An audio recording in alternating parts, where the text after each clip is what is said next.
I'll start again. Good evening, ladies and gentlemen, and welcome to this planning meeting of Melton Borough Council. I'm Councillor Pam Posnett, Chair of Planning. In the event of having to evacuate the council chamber, please leave by one of the 6 emergency exits at the sides of the chamber. Please assemble at the far side of the front car park nearest to the park entrance. Officers will be on hand to assist anyone who needs any assistance.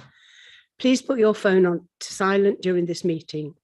We will be using the audio-visual system this evening, and the meeting will also be streamed live on YouTube. Members wishing to speak, please raise your hand if you wish to speak directly into the microphone in front of you. Remember to turn it off once you have finished. If you wish to ask a question, then please raise your hand. I will introduce those present this evening. Councillor Brown, Councillor Hewson, Councillor Holmes, Councillor Pritchett, Councillor Smith and Councillor Webster. We have a team of officers present who are to my left, the Interim Assistant Director for Planning, Paul Fahili, Planning Development Manager, Louise Parker, Senior Planning Officer, Andrew Cunningham, Planning Officer, Helen White and Kirsty Caplow. To my right is the Planning Solicitor, Tom Pickwell. We also have our Democratic Services team present, assisting with the technology and taking the minutes, Catherine Richards and Sarah Evans. Apologies for absence. Apologies have been received from Councillors Douglas, Illingworth, Steadman and Wood. Councillor Hewson is attending as a substitute for Councillor Wood, and Councillor Chandler has just arrived in the chamber.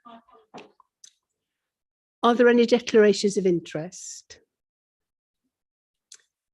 Councillor Brown? Yeah, just to let you know, I will be standing down on the application for Brooksby Road, Holby, which is, I forget which agenda item it is. It is 3.3 on the agenda. Okay.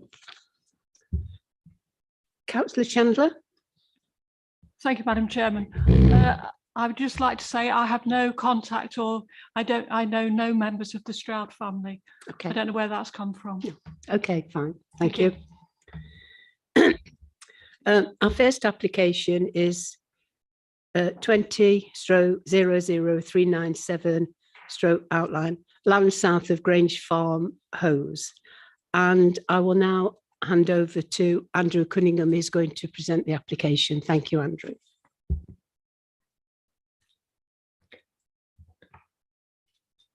Thank you, Chair. Can we get the presentation up, please, for me? Thank you very much. So this application proposes 31 houses on part of the allocated site in Hose. It's the sort of the middle block there in the red. The adjacent site to the east has already gained approval for 35 houses, and that forms also part of the same allocation. The site to the south, also in the yellow sort of box here, forms a separate allocation in the local plan and has permission for 34 houses. So that plan there just shows the context of the application site in the context of the other sites in Hose and Hose itself. The application is in outline form, so considering the principle of development and the access, all other details such as sort of the layout, landscaping and appearance are not for consideration tonight. It's acknowledged that the application would result in a higher sort of number of houses than the local plan allocation. However, the allocation is not intended as a ceiling, given that specific site considerations might come forward during the course of the planning application process. In addition to this, the development is coming forward with full infrastructure contributions to the local and sort of wider infrastructure, on-site affordable housing provision, and there's also a buffer being retained to the north of the site, which is to be secured by condition. With respect to the conflict of the neighbourhood and local plan, so the site isn't allocated in the neighbourhood plan, but is allocated in the local plan.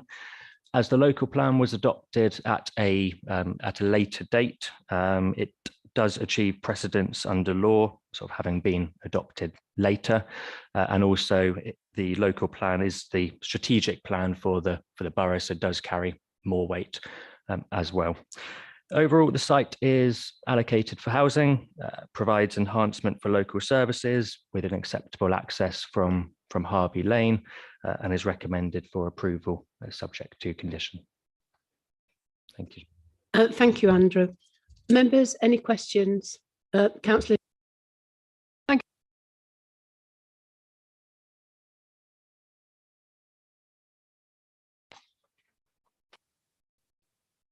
Contacted the NFU today, their top legal advisor on planning, and we cannot put these two conditions on. They're already within environmental health, the powers of the Environmental Health Department, and to put a noise one on, how do you stop a cow belling at 4 o'clock in the morning? Animal welfare has to come before planning, I'm afraid. They did refer it to their barrister, but sadly he was in court today, but they've come back to me and they said that it's sound, the advice they've given me is sound. Thank you. Thank you, Councillor Chandler. Any other questions? Councillor Pritchett. Thank you. Andrew, just come back first. Thank you. So those two conditions, well, during the course of the application, the applicant has undertaken sort of a noise and odour assessment, because we can consider that from our sort of planning perspective. And the Environmental Health Officer has reviewed those two documents. They're happy with what's being sort of mitigated. However, those two conditions are securing sort of further mitigation measures at a later date, and they've been recommended by the Environmental Health Officer. And Chairman, that could close a farm down, couldn't it? I mean, you get 150 cows coming in at 6 o'clock in the morning. They don't come in silently, believe you and me. You're bound to get complaints. I'm sorry. Thank you. Councillor Pritchett. Thank you. I've got a number of questions, Chair. On that one, whilst it may be the applicant at the moment that you're dealing with, farms and land can be sold, houses can be sold. The land could be changed to arable with combining in the middle of the night. A new house from somebody in a new house in Bottisford has complained about that. So it's I can't see the practicality on that, and are we setting some sort of precedent for every building in the country where we're going to force people to adjoining farms to comply with noise and smells, etc. And I'll move on to my other questions. I thank you very much, sir, for a very comprehensive report, and I was particularly pleased with the screening comments in there for the screening. The dispersal of the surface water, is it proposed that it would go into the Grantham Canal through ditches? Thank you. So it would be the surface water would go into the attenuation basin in the sort of the western edge of the site, and it would be drained into the ditch, which would then go into a local watercourse sort of further to the south of the site. Yeah, and the finer details of that sort of process would be secured, or are secured by planning conditions, I think 15 to 18. Which watercourse? River, stream, canal?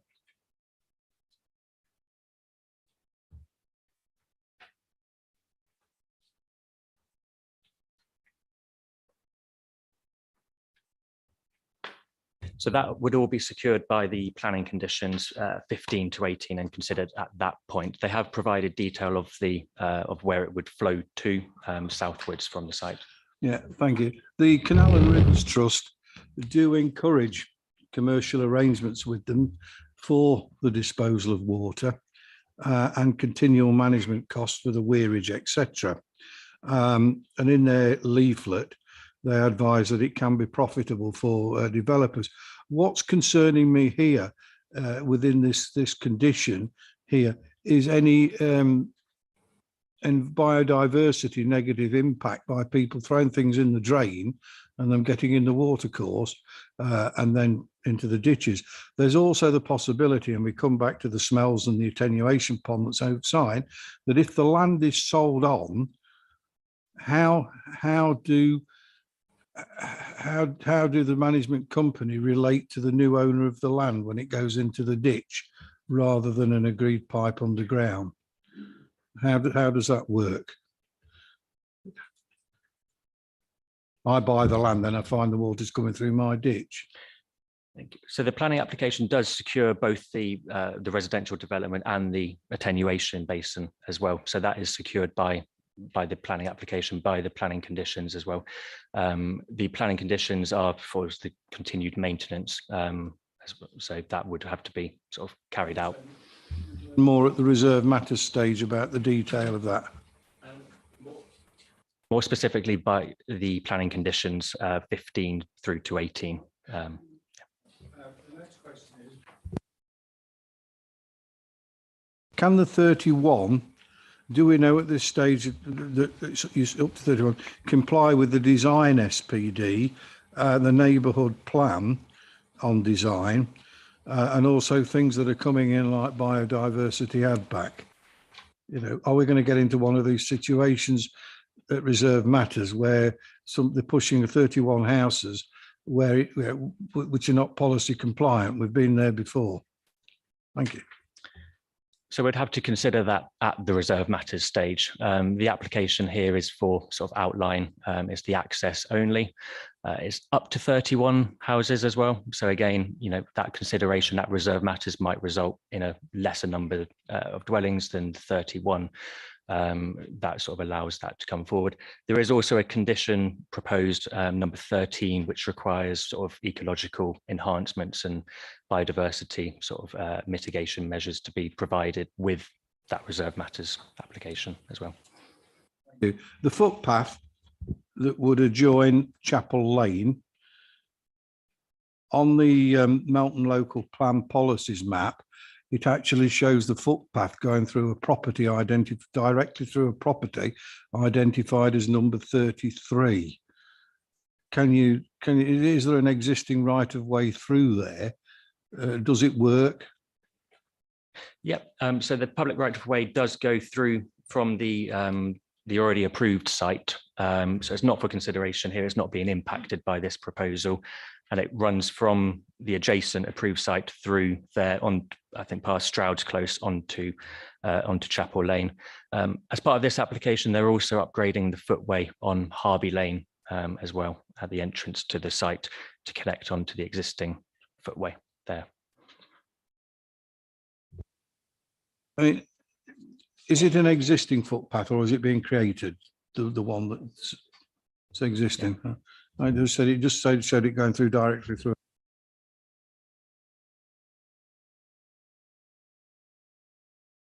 Supply. Do we know if Severn Trent can commit to supplying water to all these houses and the existing village of Howes? So they have commented in detail on the application, raising no objection subject to the imposition of conditions. They are sort of the technical consultees that were guided by.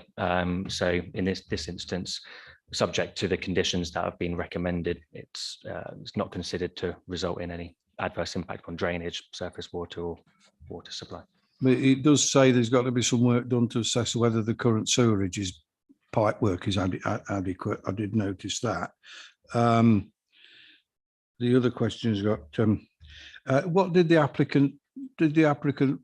the applicant's response to the request for the Section 106 money? In particular, the section, did he or she agree to the parish council's request for money for the village hall? All of the contribution requests by the county council, NHS and the like are sort of secured in full. The request from the parish council was considered to be reasonable. However, It was an either or sort of situation. So they're providing play area on the site itself, and that's secured by condition. So that would be a new play area.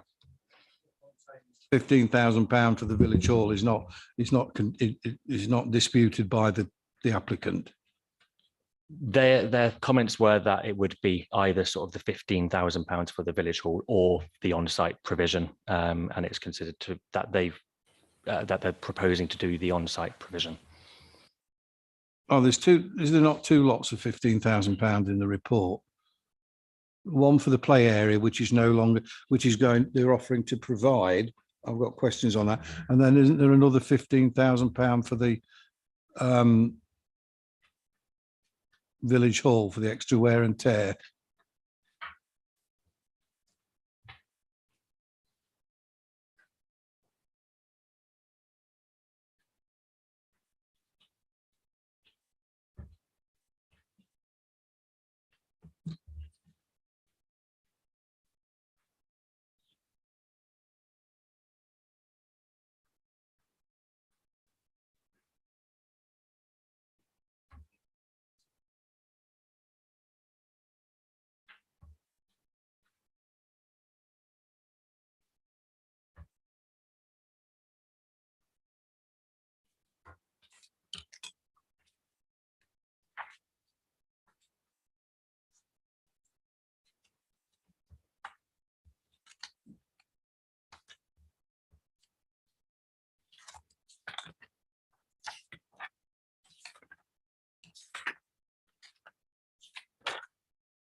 So the parish council comments were for contribution towards the new playground equipment or improvements towards the village hall, but if a play area is not to be included on the proposals. So they are proposing the play area on the proposals, hence. Okay, when will we know the size and the equipment for that play area? Condition 23 secures the details about that element, but there would be details required at the reserve matters stage showing sort of the layout of where it would be. The road through the site from Harby Lane, if there is a connection to Canal Lane, will the road for this application and the already approved applications be sufficient for through traffic? So that's not for consideration tonight. The access is from Harby Lane itself. The plan that was shown earlier was just to show sort of how it could be accommodated in future discussions moving forward. Would have to assess that at that point. I can appreciate that, but if you don't get the road right now and that it's not wide enough, etc., or adopted, then for a public right of way to avoid traffic going into the centre of Howes, it would be quite difficult to sort that out at a later date. That was the point of my question. So the internal layout, again, it is for indicative purposes only. So they've shown how it could work and could accommodate it, but again, that might change in further consideration at the reserve matters stage. How do you see condition 5 being fulfilled? What would be the process at MBC for that?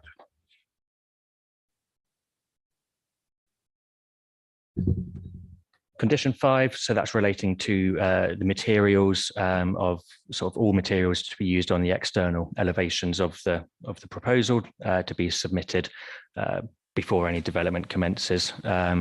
Normally it constitutes sort of them providing, the manufacturer, the make, the model, the colour, etc. Covers all aspects. So not just roof tiles and bricks, but windows and doors as well.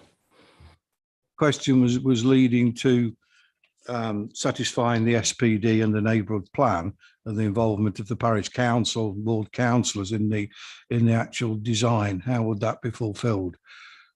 So at the reserve matters stage, when they come in for sort of the appearance and the scale of those properties, those discussions with the parish council can be had at that point. And then that can feed into sort of that, the finer details through that condition. This is quite a common condition, and I would, Mr. Fahey and Chair, I would prefer that we actually put the process in, that we can actually satisfy ourselves as to who's going to be involved in ensuring that the design meets the SPD and the neighbourhood plan and the partnership arrangements, rather than say materials to be agreed in future. Thank you. That's all my questions. Thank you. Yeah, perhaps Councillor Pritchett, if I could just respond to your last point, which I think is a good one. I think one of the things that we're trying to do as a department is engage more fully with parish councils, and certainly through the design review workshop process. I know we've got a bit of work to do on those yet, and we're improving our engagement with parish councils. But that would be a means by which some of that detail that you talk about could be teased out, some of the options considered, and agreements reached through that approach. And I would expect us to be able to do something similar along those lines in respect of reserved matters for this particular site.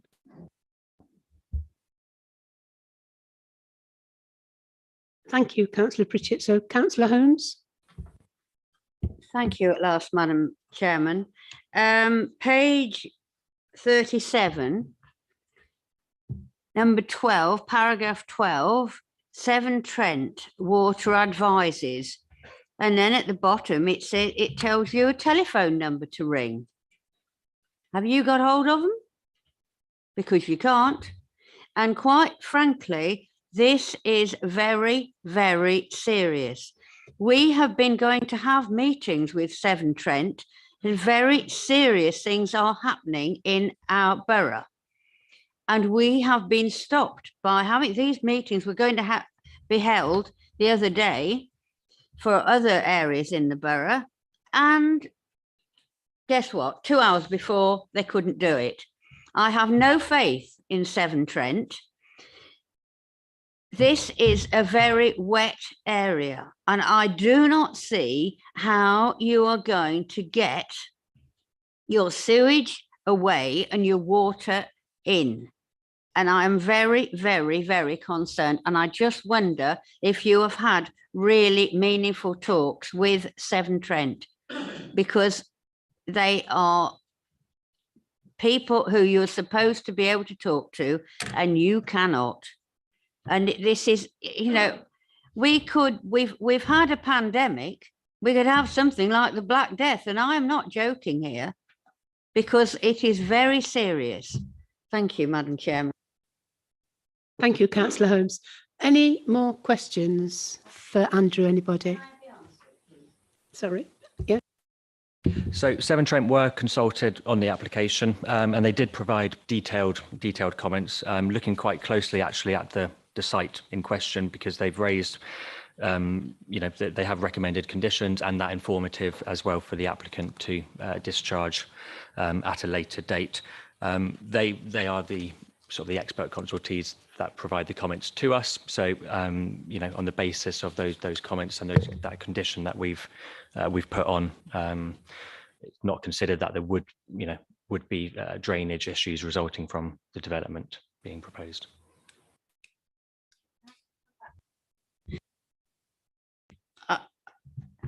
They do this. They do it, but it doesn't work, and it is not working. Before I can see anything happening, any houses, more houses being built, we have got to get to the bottom of it. It is incredibly serious. It really is, and I'm just really stressing the point. Thank you. Thank you, Councillor Holmes. Any more questions for Andrew, anybody? No, fine. In that case, then I'll ask Helen Cheetham if she'd come towards the desk. I know you prefer to stand, so that's fine. If you press the face on the console, that will put your microphone's on. You have 3 minutes, Helen. Thank you. And I'll remind you 30 seconds before you get to the 3 minutes. Thank you. Clawson, Hose and Harby Parish Council object to the further development of the HOS2 site in Hose. Hose had a population of 580 and had just 220 houses at the time the local plan was written. Since the local plan was adopted, 2 more houses have been constructed and 2 more are under construction, all on windfall sites. The current approved planning applications give 2 more on a windfall site, 34 on HOS 1 Canal Lane and 35 already approved for the HOS 2 Grange Farm site. This gives a total of 75 houses since the local plan was written, already 10 more than the residual requirement of 65 identified in policy SS2 of the local plan, and an increase of 34% in the total number of houses in Hose. If you approve this phase 2 application of another 31 houses on HOS 2, there would be a total of 106 new houses given planning permission in the first 5 years of a 25-year local plan, and it would increase the number of houses in Hose by 48%. Whilst the parish council recognise that the capacity numbers in the local plan are guidelines, not maximum figures, we do not consider an increase from a recommended capacity of 35 for HOS 2 to a capacity of 66 to be reasonable. And it is certainly not reasonable to expect a village with limited services to handle this rapid increase in population without repercussions. Despite recent improvements, power cuts are still regular occurrences in Hose. Our broadband was shown to be inadequate during the work from home of lockdown, and we are aware that villagers have reported overflow from the sewage pumping station in the village twice in the last 10 years. These are not things that will be improved by such a large increase in housing. Furthermore, our bus service has been halved since the local plan and is still under threat. The road network through the village has significant stretches of single track, which already cause issues when trying to move through the village. We do not believe that the mitigation with S106 contributions proposed by the planning officers will sufficiently compensate for those issues. HOS 2 is already a controversial site as it is not included in the neighbourhood plan, and the vicinity of the Grange scheduled monument has caused Historic England some concern and required a buffer zone on the northern boundary of phase 1. Whilst the parish council recognised the appeal of this site to fulfil the demand being made on Melton Borough Council to supply housing, we believe it would be responsible and 30 unprecedented seconds. to bird Hose with a 48% increase in housing from 220 houses to 326 houses in 25 years. And it is certainly not reasonable in just 5 years. Approval of this application would make a mockery of all the time, effort and expense that the council has put into developing their local plan. Thank you. Thank you. If you can just remain there for 1 or 2 seconds. Any members got any questions for Helen? Councillor Brown. Yeah, just thank you, Mr. Cheatham. Helen, is there anything you've identified in any of the plans, any policy reasons that you've talked a lot about the detriment that you feel that may be caused, but is there any policy reasons that you feel we should be looking at as a committee tonight to back up what you've just said? I don't have the letter with me that we wrote to the original objections, and so I can't remember the numbers off the top of my head, I'm afraid.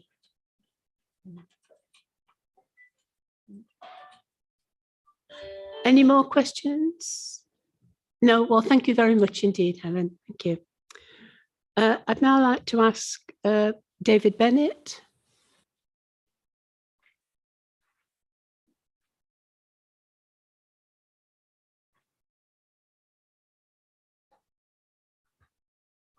If you press the face on the front of the console, that's it, your microphone's now Can on. you hear me all right? Yeah, if you Yeah, want to okay. sit down, you can lower the microphone so that you'll be able to speak. No, I'm okay.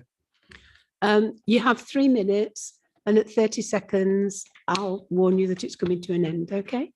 Well, first of all, I'd like to say that I fully agree with what the lady just said about this application. It's far too large. Basically, I've been in the village for 50 years. So I've seen the first development come through, the old steel works, which was a very good development. And I've seen plenty of windfalls since. And that's fine for a village of our size. That's fine.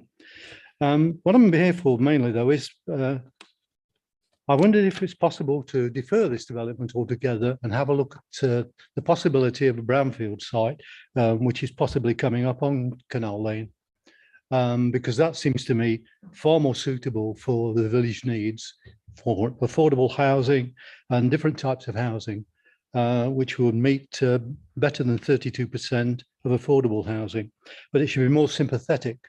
This sort of housing that they're building is, or proposing to build, there's too much of it, and it doesn't really meet the needs of the village. And I said, for that reason, I thought it might be possible to defer this and have a look at the Brownsfield site, which could be dealt with far more reasonably for the villagers at the present time. This is just going to bring in a lot more commuters. Yes, all right, we've got problems. I've had problems with sewage for the past 50 years. I don't suppose it'll be in another 50 years because I won't be here. But this plan is too large for the size of village as it is now. Okay. Yeah, fine. If you can just stand there a second. Have any members got any questions for Mr. Bennett? No? Well, thank you very much indeed, Mr. Bennett. Thank you all. I'd now like to call the agent, Nick Cooper and Maurice Fairhurst. Are you both coming up?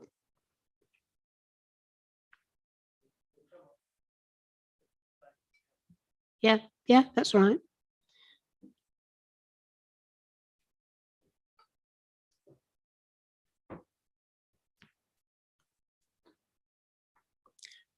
Right, I know I don't have to tell you how the microphone works, because you know how to do that, and you know that you've got 3 minutes that you're going to share between yourselves. So 30 seconds before it's due to end, I'll let you know.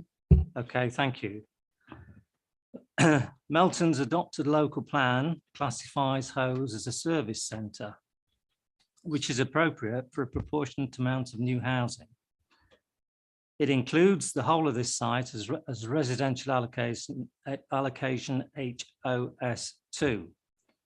Although the application is an outline, an illustrative plan, which you've seen earlier, does demonstrate how the site can be developed to accommodate a mix of dwellings to meet the council's assessed housing need and meet also the other objectives and policies of the local plan.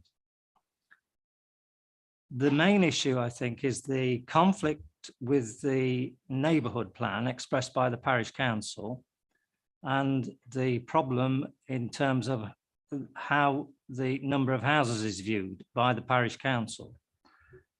Both of these issues were dealt with at the local plan inquiry by Inspector Mary Travers. When reporting on the local plan inquiry, she set out in her report why both of these issues were not able to outweigh the proposals in the local plan. I agree with the inspector and your officers in their report that you've got before you that the local plan has primacy over the neighbourhood plan, that Melton Plan's housing numbers are minimum figures, not maximum figures or caps, and that the council was justified in preferring this site instead of the more constrained sites in the village centre. I can give a lot more detail on this if needed, but I haven't got the time.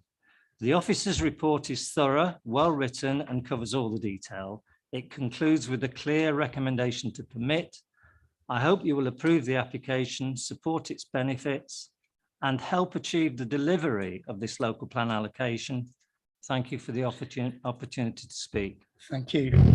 All of the technical issues are sorted in the report and everything's been agreed. The setting of the Scheduled Nature Monument, the Grange Moat, and all surviving archaeology has been used to generate the indicative site layout.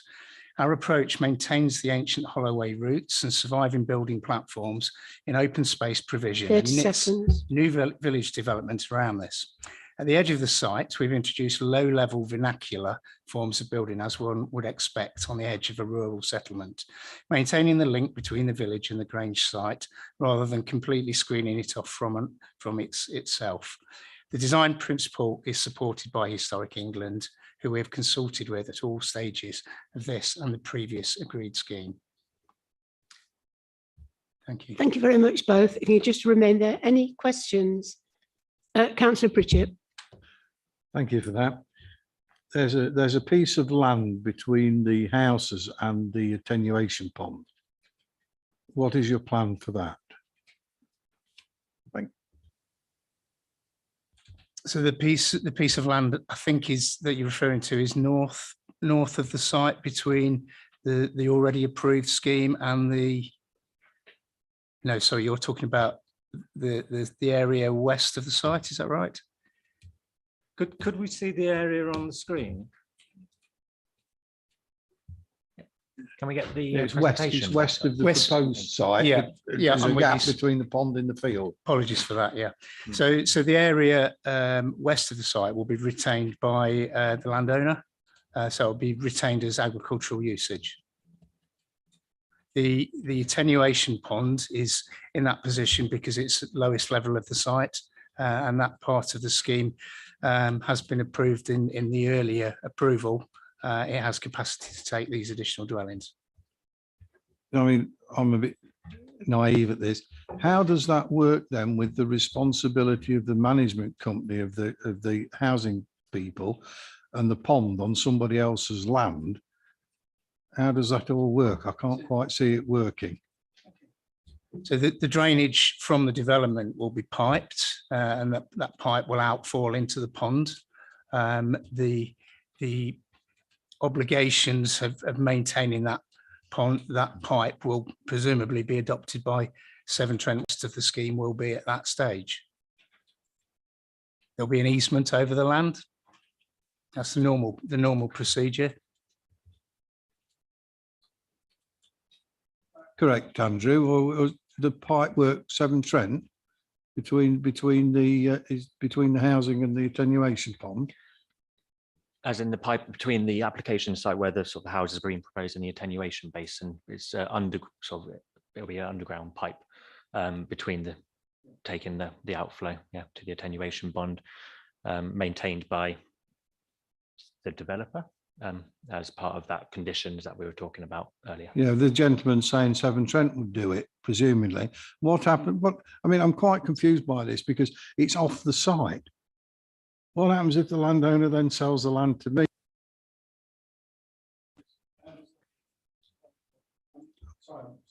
I'm just struggling to see it, right? Yeah, it's quite a recognised fact. There are already easements through the site for gas pipes and the like. So the easement between the statutory undertaker who provides the water, the drainage will be put into place, and they have as and when it needs to happen. It's quite a well-established principle of allowing people access through a land to service a piece of equipment or pipe work.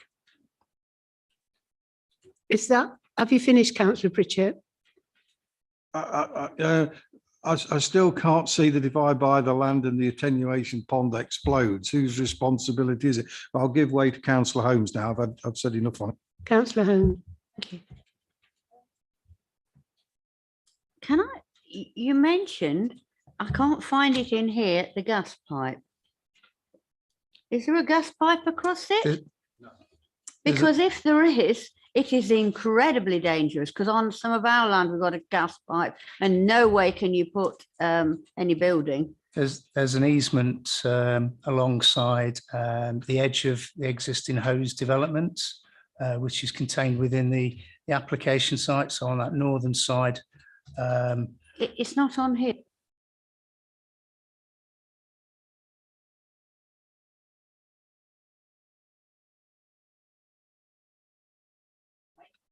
The microphone on, please. Are we talking about the big gas pipe? The big one that I couldn't tell you the diameter or capacity of that pipe, but it's an easement that's there, and it's been there for countless years. Thank you. Members, any other questions? Councillor Champion. Thank you, Madam Chairman. I think we've got another Bottisford on our hands here. Lack of infrastructure. You can't keep building houses without the infrastructure. I rode through Hose on Tuesday. I mean, somebody in one of the reports talks about pavements. You don't have pavements in villages, you have footpaths. But the footpaths, there was a poor lady with a child. She was having to push the pushchair on the road because the footpath was so bad. Yet I acknowledge that you've spoken to Highways and Highways have waved it through, but it's just bringing countless problems. We've now got a traffic survey being carried out in Bottisford, and the two people and the Borough Council are commissioning this because we're in such chaos, and they've only come up with what Councillor Pritchett and I have been saying all along, what the problems are. It's overdevelopment. Councillor Chandler, can you just stick to this application, please? I am sticking to the application because we have got to think about the existing people who live in Howes. And have you got a question? Yes, I've said about I think that there should be more talks with County Highways about the state of the footpaths. That's not a question, is it? Oh, well, It's all right. your opinion, I'm sorry. Any other questions for Nick and Morris? No, fine. Well, thank you very much for your time, both of you. I'm now going to read out a statement from Councillor Evans, who's ward councillor, who has sent his apologies in for tonight. Councillor Mel Steadman and I are totally opposed to this planning application. The main reason for our objection is the total number of dwellings this outline application will bring to a local plan allocated site. HOS 2 is allocated for 35 dwellings in the local plan. This allocation has already been totally taken up by the outline planning application, occupying roughly half the area of the allocated site, which was approved at the 13th of December 2018 at the Planning Committee. Any further allocation of housing on the remaining half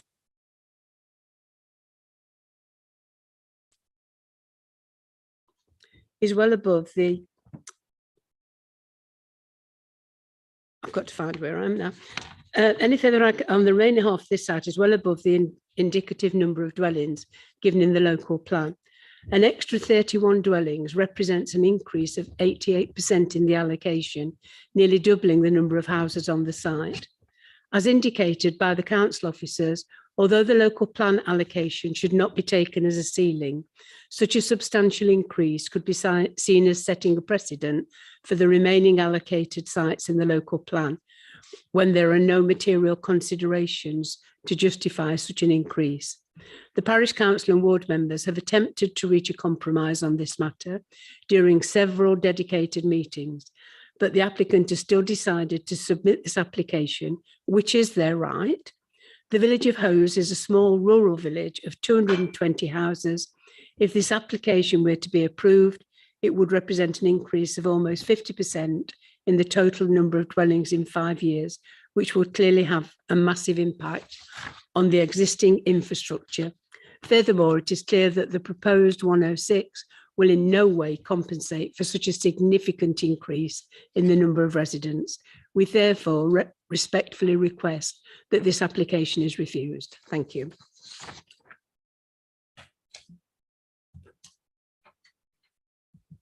Right, members, we've heard all the speakers. It's now open to debate.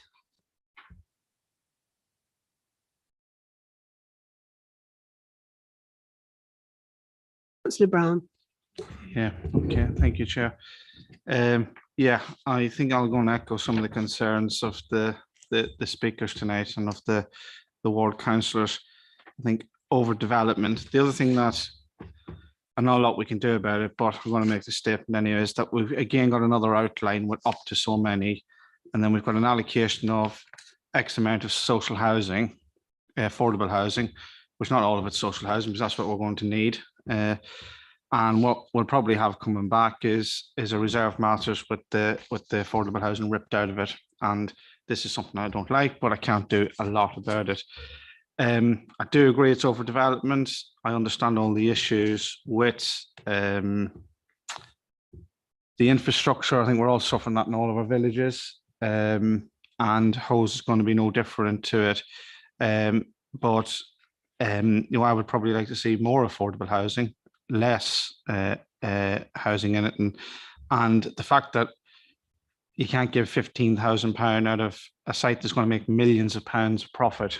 You know, I work in this sector. I know what's going to happen. I think there could have been some compromise made with the parish council to come sort of an agreement for £15,000. You know, it's not a lot of money, and I think that puts a sour taste really in the mouth that basically a developer can't meet such a measly sum in that respect.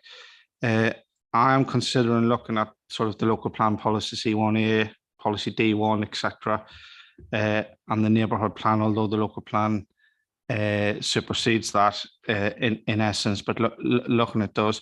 But I'm going to listen to the debate and see what other people say. I see that we're in a tough position tonight because, you know, what's been put in front of us is very difficult to do anything other than probably approve. But I want to see what the rest of the colleagues say, and then I'll come back in. Councillor Pritchett. Thank you, Councillor Brown. Thank you, Chair. I note the up to 40% increase in population and houses, or a little bit more in Hose. We are where we are.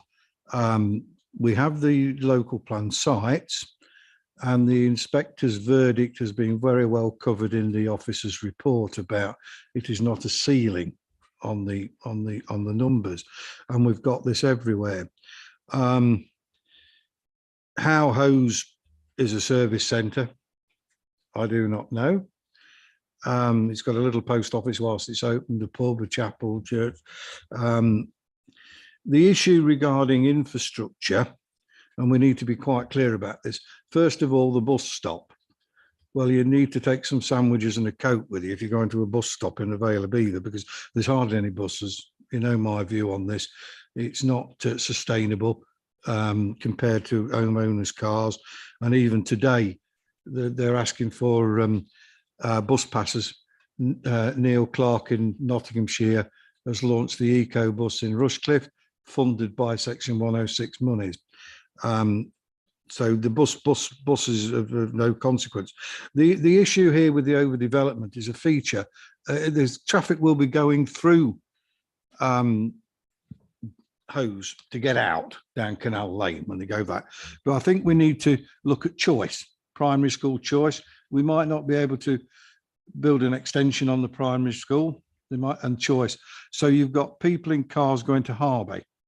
You've got Long Clawson. You've got them going to Long Clawson doctor's surgery, right? And they'll be flying about all over the place. And it is those places that are going to probably feel it more than Hose Village itself. I'm not happy about the sewage situation. Severn Trent are quite clearly saying there's got to be assessment done of that pipe. But, you know, and then we've got the reserve matters issue to iron things out. As I say, the fact that it goes over the numbers in the local plan is not enough, is not sufficient enough for me just to find a policy reference to vote against it, I'm afraid, at the moment. Thank you, Councillor Pritchett. Councillor Holmes. Thank you, Madam Chairman. I would like to defer this because what worries me is the gas. Now, we have gas across our farm, and if it is the main gas line, I don't know whether people realise this, because ours is near Melton. There was a crack or something that was appearing because they come across with a helicopter and come and look at it all the time, and it had to be done. Now, if this is at the side of a development, I don't know whether you realise how incredibly serious it is, because it had to be done. And they actually said that if it wasn't done, I'm not making it up, this is what they said, that the north side of Melton would be cleared out. Now, whether it's the same gas pipe, I do not know, but it is incredibly serious. And that's why I'd like to defer this, because if it is, regardless whether you want to put 50 houses, 60 houses, 20 houses, it still wants to be, we want to make absolutely sure that where you're putting it next to houses, it is ever so important. So I would really like to defer this on this point, before, and of course, I want to go back to Severn Trent, but the gas pipeline is really, really important. Thank you. Not a gas pipe, that's my fault. Apologies for that. Do you want to come to the microphone? If you,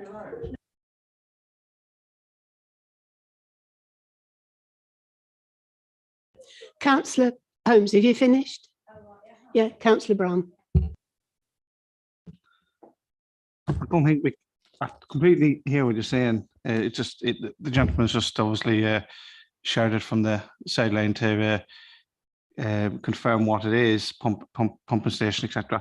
I don't think we can defer on that, Elaine. I think we'd need a bit more sound. No, I totally agree with you. I'm not happy with the application, but I think if we, as a committee, if we're going to do anything tonight, if we just make sure we do it in sound reasons, if that's okay. No, I'm just making sure we don't get ourselves into a hole. Okay. Any Councillor Chandler? Thank you, Madam.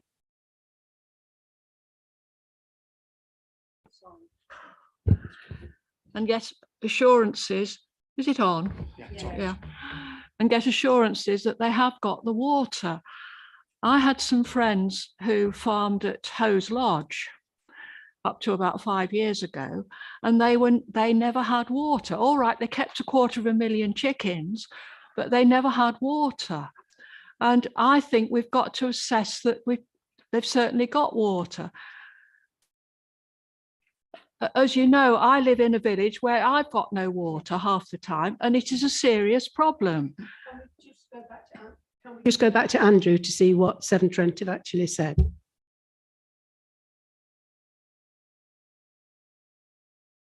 So Severn Trent have, as I said earlier, sort of commented in detail on the application. They've not raised any objections to the development, for the 31 houses that are being proposed. They would have to provide water to the development. They are aware of that there may be some sewer modelling study might be required, but that's more about the foul sewerage sort of leaving the site. But either way, there's a number of sort of conditions that secure and have that detail at a later date. If I may come back, Madam Chairman, the series of meetings that we have had with Severn Trent that Ed de Coverley called, Severn Trent had no idea that they got 4 farms in the village I live in, and they couldn't understand why we got cattle that were stampeding. Now that's how vague Severn Trent are on their rural services. Yeah. And it is a very important point, and I think we do need to and know. I'm not saying it isn't, but it's not the only point we're discussing tonight. Yeah. No. But we've got to make our decision on policy. This. So are there any more questions from Councillor Pritchett? I'm not completely satisfied about the piping and the attenuation pond and the relationship between owner and Severn Trent, etc., the management company. Is this down, Andrew, as something for a condition to be sorted? Yes, that is correct. I can't remember the number, but I think it's 15 to 18 conditions, numbers 15 to 18. Yes, and the attenuation basin is in the same sort of location as was approved under the previous application as well. Yeah, but I'm not convinced about the ownership of the pipe work, and it doesn't seem pretty much sorted as far as I'm concerned, Andrew. That one, but it's down and it needs sorting. Thank you. Councillor Brown. Speakers before. Unless anybody else wants to speak, Councillor Brown will speak again. No. Okay. I think we're all basically concerned about this application and concerned about the overdevelopment of a village, etc. I think we're in a really difficult position in the fact that I personally can't see any ground I could refuse this application on the policy that I feel could stand up. And I do hold that line in most meetings. I will, where I feel it's right, do the right thing as best we can. I think the reserve matters, if it did go that far, it'll end up a reserve matters one way or another, I imagine. But if it gets to reserve matters, we really need to, I'll say to the officers, we really need to do a job on this, because they are absolutely right around the water and the sewage. I've got sewage problems in Frisbee this week. Everybody said there's no problems, and Severn Trent just admitted to me in an email today there is. Councillor Brown, we're really sorry for misleading you, etc. You know, so that, I think, you know, I want to send that message out. I think the developer could come back and be a little bit more generous to the community. You know, you're taking a lot from the community, and come back, and I'll leave that to the developer and the officers to work with. I think, you know, and I will say this, if you can't find £15,000, it's a sad state of affairs. You know, this site's unsustainable. It's unviable if that's the case, isn't it? You know, let's be honest about it. But said not all that, and I'm going to propose that we approve this application. But what I'm going to do, I'm going to ask for a seconder if there is one. I'll second that. Thank you, councillor And I'd Pritchett. also like to support everything councillor Brown said about nailing this at reserve matters. Yeah, thank you. Right, it's been proposed for refusal. It's been seconded. Can I have a show of hands of all in favour? Sorry?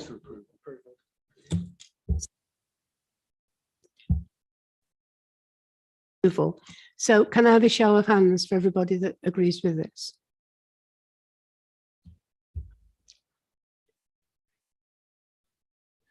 And against? Please, may I have that recorded, Chair? Thank you. So that's, was it 5-4? That's 5-4 and 3 against, 2 against. Thank you. Any other abstentions or anything? Councillor?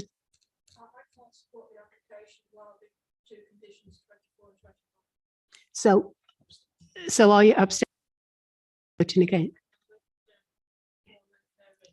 Thank you. That's 5-4 and 3 against. Thank you.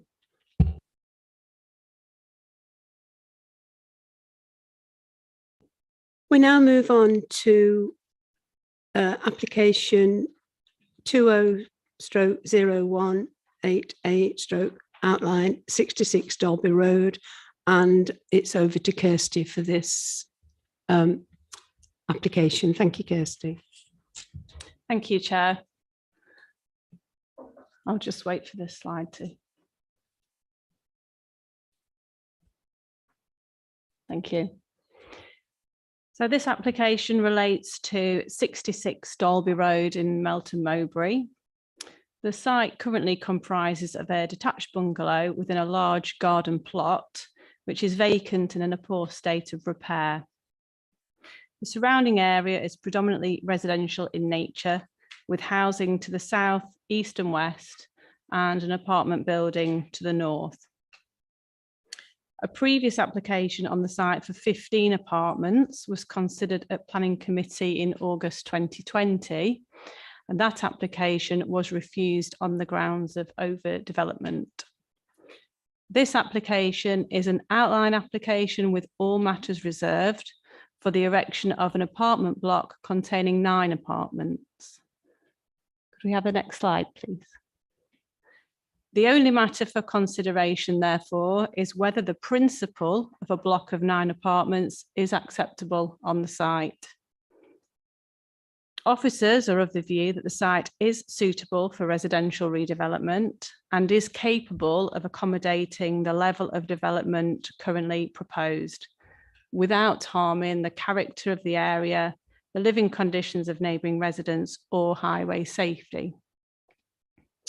The recommendation, therefore, is that outline planning permission be granted, subject to the conditions set out in Appendix C of the report.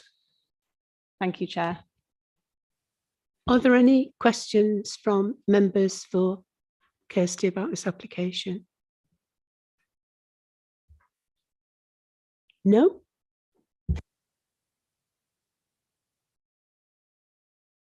But the agent then, Kirsty McMullen, who wishes to speak. So if you'd like to come to the table. Sorry.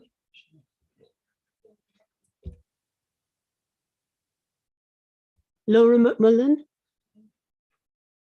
She's not here.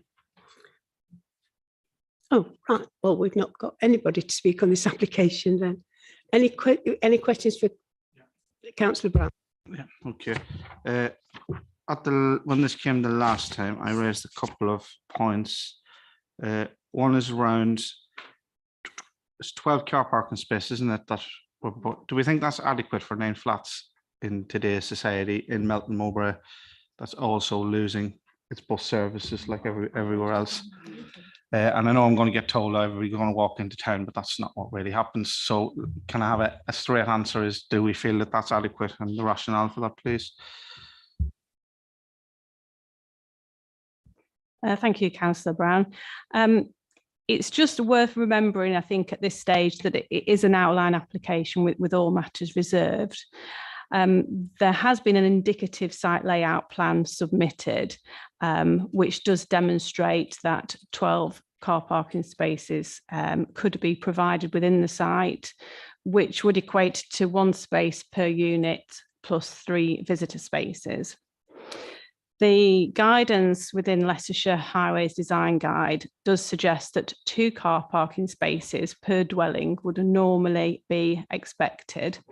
However, they do acknowledge that where car ownership is low, such as a sustainable urban location like this site, then they would accept 1 parking space per unit. In terms of your comment about walking, it's estimated to be a 12-minute walk into Melton. It is on a bus route. There is also a condition suggested requiring the provision of cycle parking within the site. So officers are satisfied that there would be sufficient provision. Thank you, Chair. Thank you. Any other comments? Oh, Councillor Brown. Holmes. Thank you. When I went round the site and we looked at it from various angles, and we got into sort of at the side of it, but on the other side, I got into this street and it was full of cars. Nobody uses their garage. Nobody, and we had a job to turn round, and these were reasonably sized houses, and you are going to put a provision for so few cars.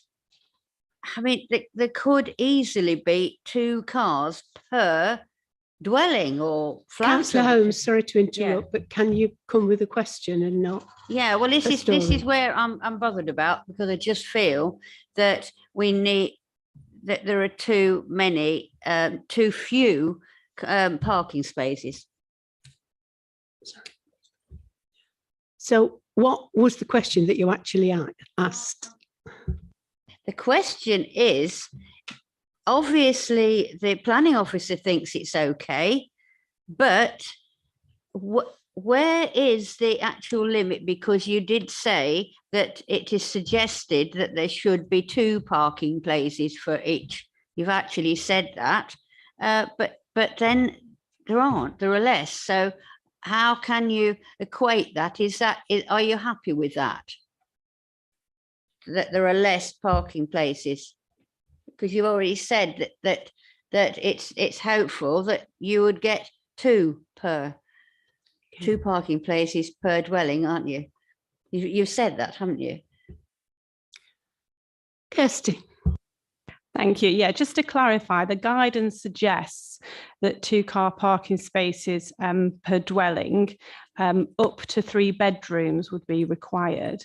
Now, again, it's outlined, so it's all indicative. The illustrative plans show 1 and 2 bedroom units. And as I mentioned before, because of the site's sustainable location, where there are alternative modes of transport available to future occupiers, it is considered in this instance that a reduction would be acceptable. What that final reduction is unknown at this stage. It would have to be dealt with at the reserve matters. Okay, thank you. Councillor Chandler.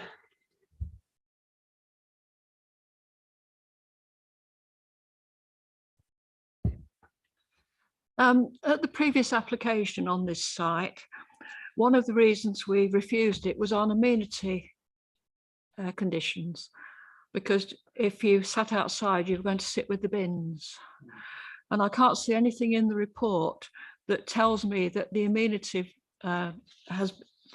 value has been improved, if that is the right word. Can you tell me what amenity space there's going to be, and are there going to be sitting areas, etc.? Kirsty. Thank you. Thank you. Again, there is an indicative site layout plan. The reduction in the numbers from 15 down to 9 has reduced the footprint of the building and the number of suggested car parking spaces. There is an outdoor seating area shown on the indicative site layout, so there would be space for informal outdoor seating. Any more questions for Kirsty? No? So open to debate then. Councillor Webster. Thank you, Madam Chair, councillors, officers.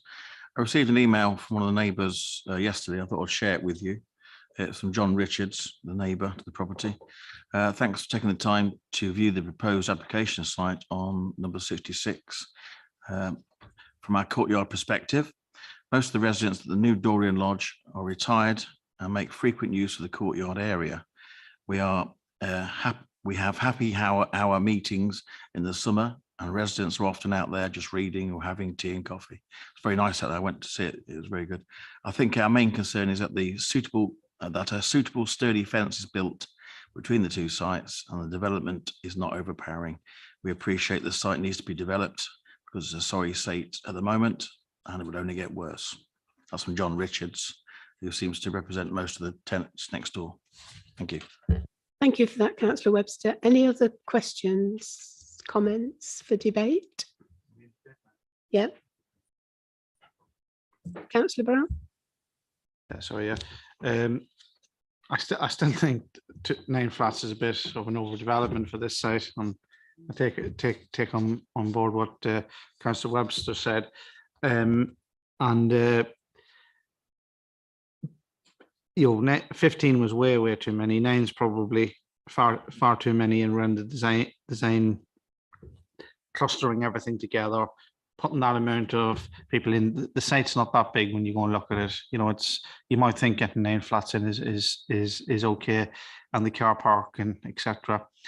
I am still yet to be convinced that this is viable. Let's go at 15, do 9, take a chance on it. Might come back with less, etc.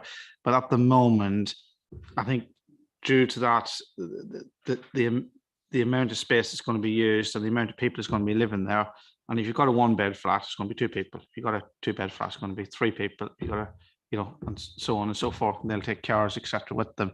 So I just want to hear what everybody else has to say before we make our mind up there. Thank you. Any other comments, anybody? Councillor Hewson? I suppose I just want to echo what Councillor Brown's been saying. It's not just the amount of rooms, it's the amount of people that will actually be on the site, plus the vehicles, whether it's vehicles or bikes or whatever, and the amenity space for that amount of people. I think it's just what you class as a bit overcrowded, I would say. You're moving from a single bungalow to 9 apartments. It's quite a jump for space, I think. Thank you. Thank you. Any other? Oh, Councillor Pritchett.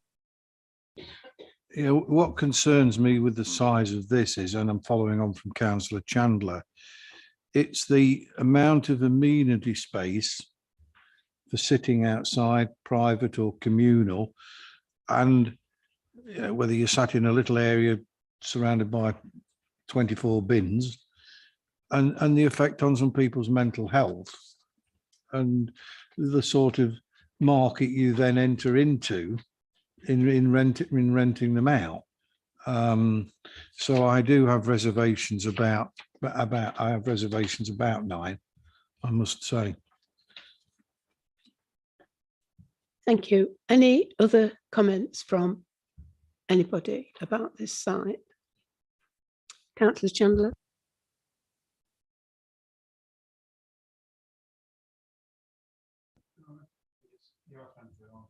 That's Oh, it's it. gone on now. Sorry about that.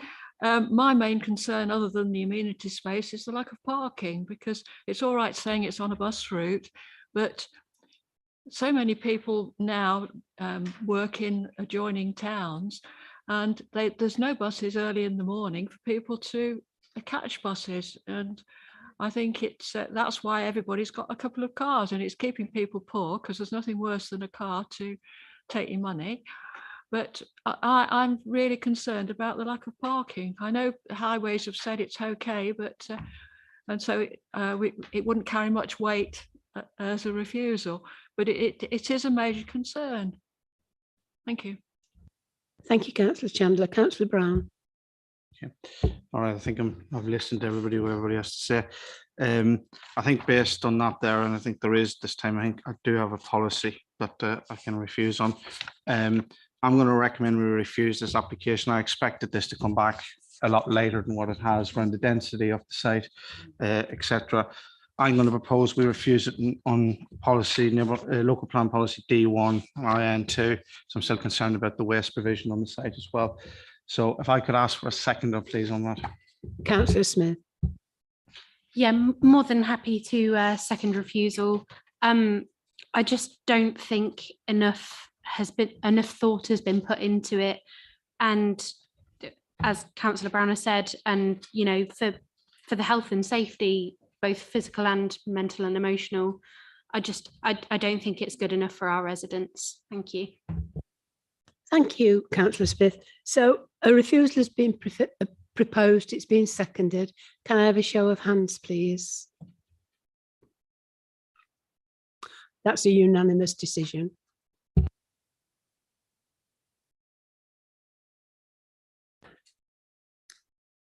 We're now on to the Brooksby Road Hobie application 2100-899 stroke full field 8695. And it is Helen who's doing this. Thank you, Chair. So this application, could we have the slides up, please? Thank you.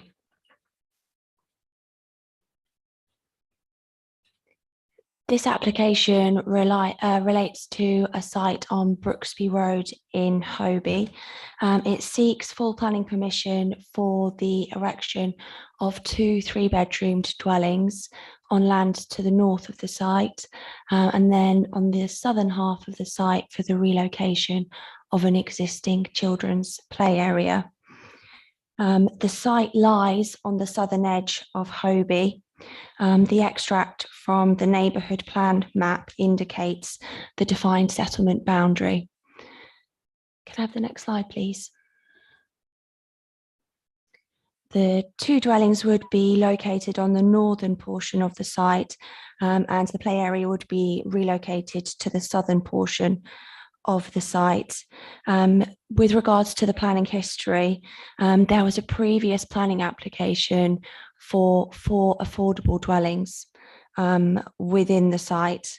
This application was refused by Planning Committee in line with officer's recommendation. This decision was upheld at appeal by the planning inspector. The reason that the decision was upheld by the planning inspector was that there was no identified unmet need for affordable housing within the area. Since the decision by the planning inspector has been made, there has been a change to the planning policy context, not with regards to affordable housing, because there is still a requirement for that to meet an identified unmet need, but the neighbourhood plan policy, policy 14, is permissive of small scale residential development of up to 3 dwellings on sites within or on the edge of settlements within the neighbourhood plan area, including Hobie. So in this case, there's no requirement for an unmet need to be identified or substantive evidence to be put forward.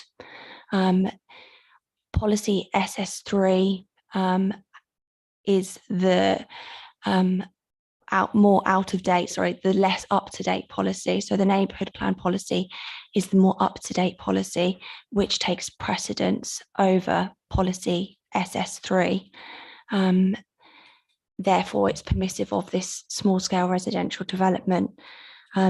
The relocation of the existing play area was considered by the appeal inspector, and they determined that the relocation of the play area to the southern half of the site was acceptable, and there have been no changes to planning policy or the site context with regards to this issue since the appeal decision was made. Could I go to the next slide, please?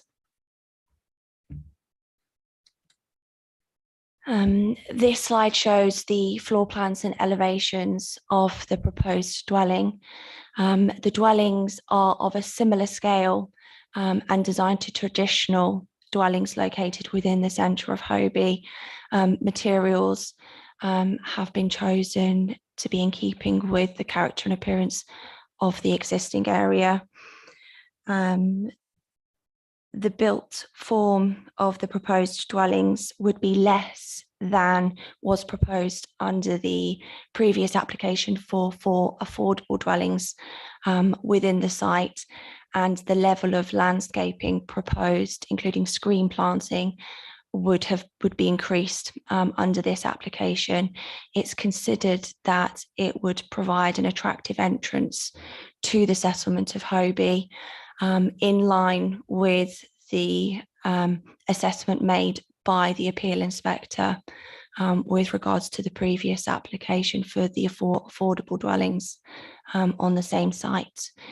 The application is therefore considered on balance to be in accordance with the relevant development plan policies and is recommended for approval. Any questions for Helen? Councillor Chandler?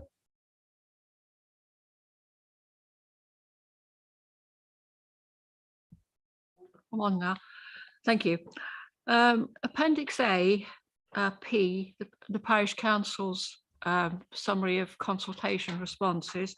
They say an agricultural right-of-way runs through the garden of the northern plot.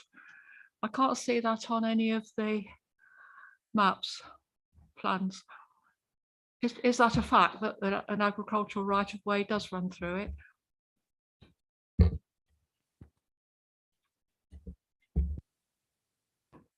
My microphone isn't coming on, or it might have come on, the light's not on. But yes, that is a fact. There is an agricultural right-of-way. If we went back to the slides, the second slide might show it. It's not actually shown on the plans, but you could see where it was. So the site layout, the previous slide, please. So the northern plot is the one on the far right hand side, and the agricultural right-of-way would run to the north of that. Although it does exist, I don't think it has been used in recent years. And at the minute, the play equipment is actually located within the site, blocking that right of access. So actually, with regards to the access, it would be an improvement on the existing situation. Yes, there is.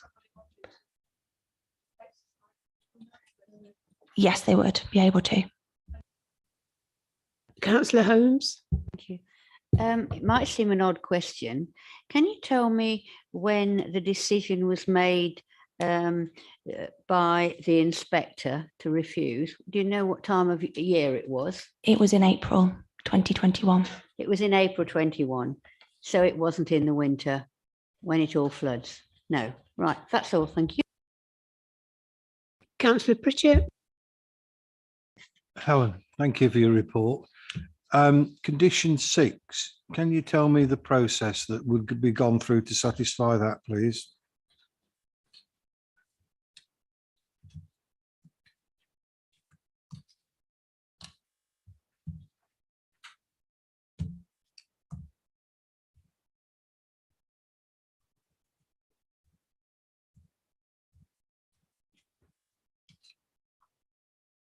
Okay, I'm just bringing the condition up.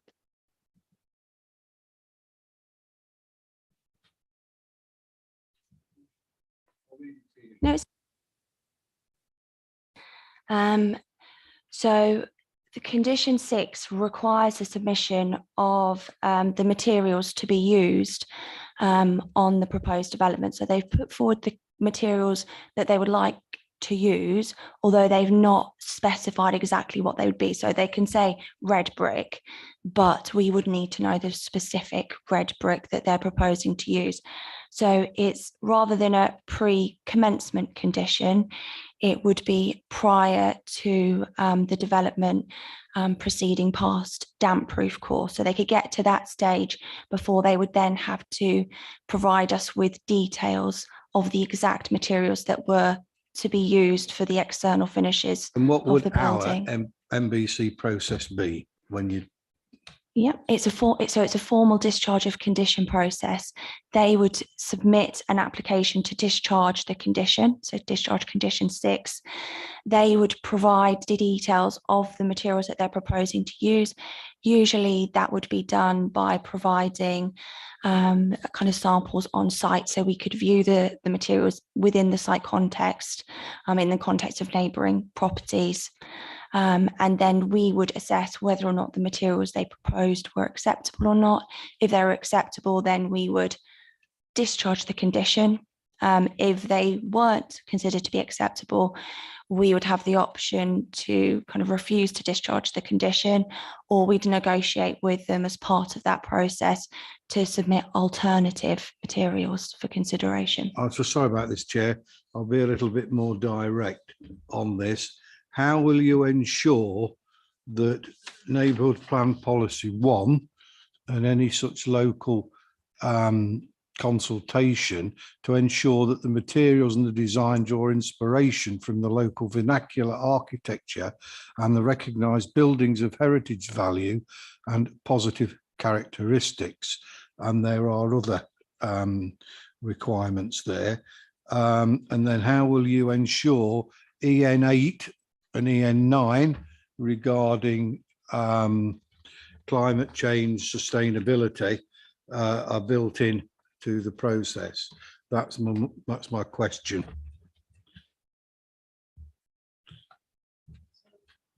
Go to the neighbourhood plan policy 1, design of the development.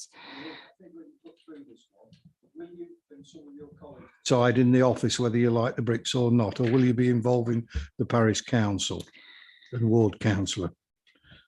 Usually with a discharge of condition application, there's no requirement to consult. However, we do normally notify the parish council and the ward councillor that we've received an application to discharge the condition. As I said, we would normally go out to site to view the materials on site, to look at them within the site context to see whether we'd consider them to be appropriate. With regards, thank you. Did you want policy EN8 and EN9? I'm quite happy, Chair. Thank you. Thank you, Councillor Pritchett. Any other questions? Councillor Hughes. Just what on the right of way access. Is there an actual width of right of way across this area? If the land behind the property was sold, and they wanted the right of access. Is there an actual width of access?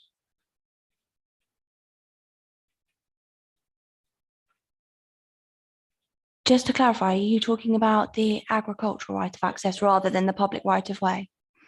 Okay.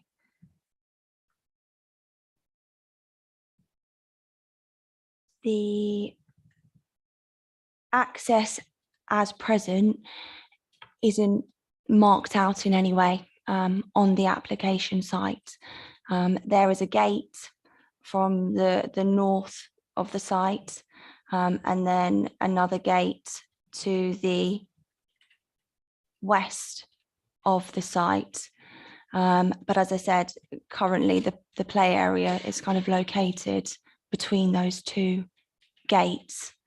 But as part of the proposed development, there would be the ability for kind of agricultural vehicles to cross the site if they wanted to enact the right of way. If I may come back, just if the gates now are obviously not being used and are very narrow, and wouldn't really be appropriate for any agricultural access today. But if that land was resold, I think we do need to know if there is an actual width of access through there, please. Thank you.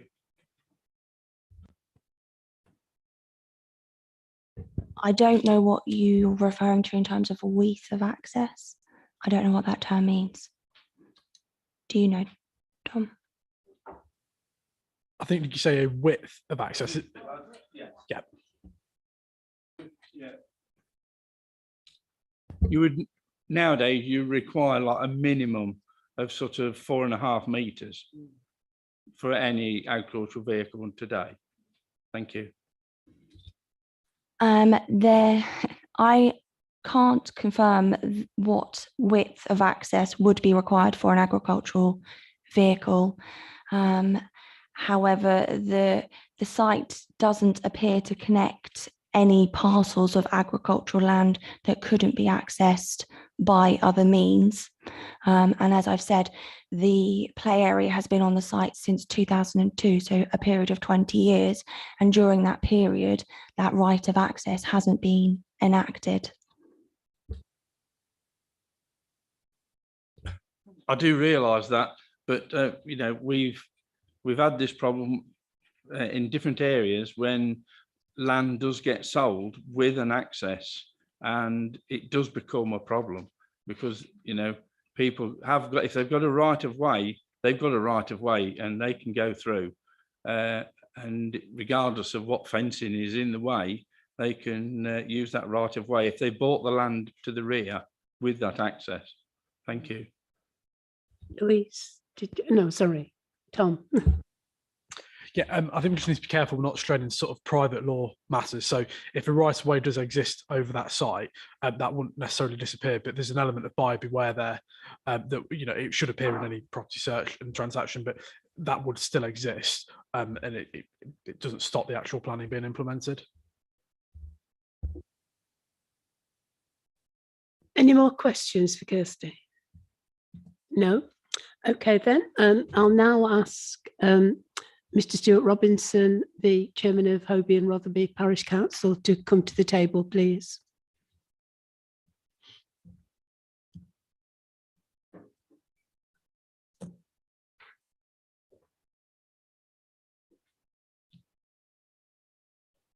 Thank you, Mr. Robinson. If you push the face on your console, it'll switch your microphone on. That's right, it's on. You have 3 minutes and I'll give you a warning at 30 seconds. Thank you. Thank you, Madam Chair.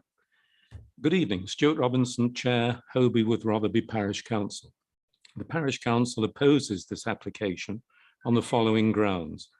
The approval of the application would be contrary to policy SS3 of the Melton Local Plan. It would be contrary to the Hobey with Rotherby Neighbourhood Development Plan, and the village of Hobey is designated an unsustainable settlement.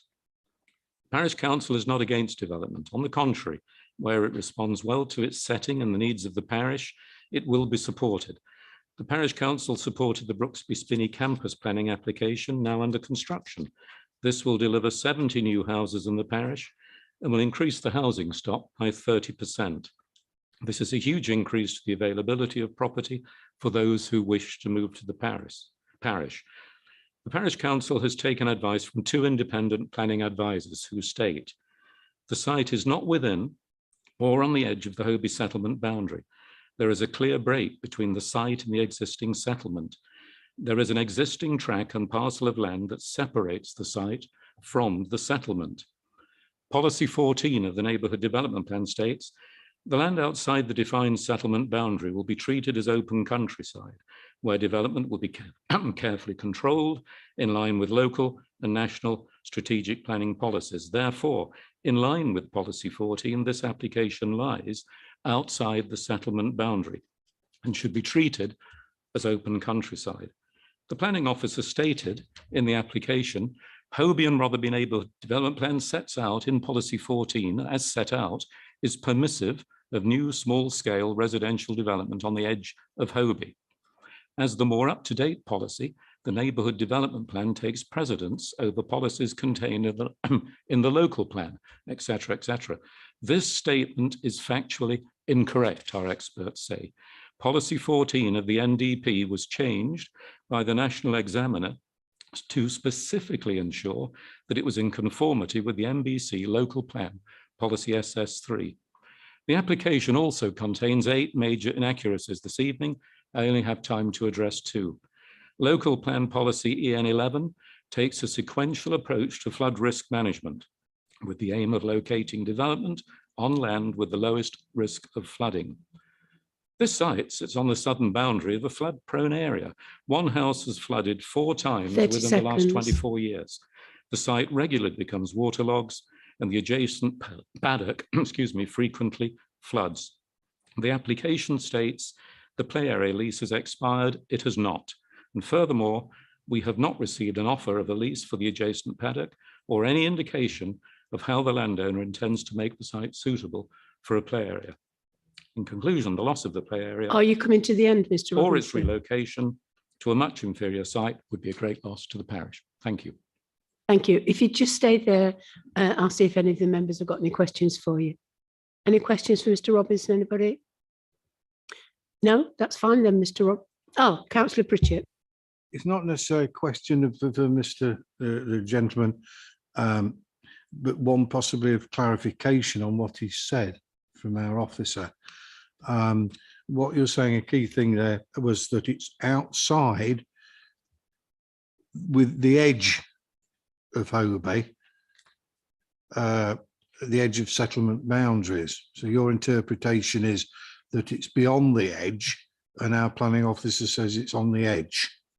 And then it said the bottom of your policy 14 says land outside the defined settlement boundaries will be treated as open countryside. Right. So I mean, it's this is an issue. I've made a note earlier for the debate, the clarification about what is the edge of Brooksby. This gentleman's saying there's a gap, so it's beyond the edge. So that's the question. All right. Yeah, Kirsty. The planning officer's considering it is on the edge, and you're saying it's not on the edge. We took independent advice from 2 experts, but it clearly, I'll repeat what I said here because it's clear. The land,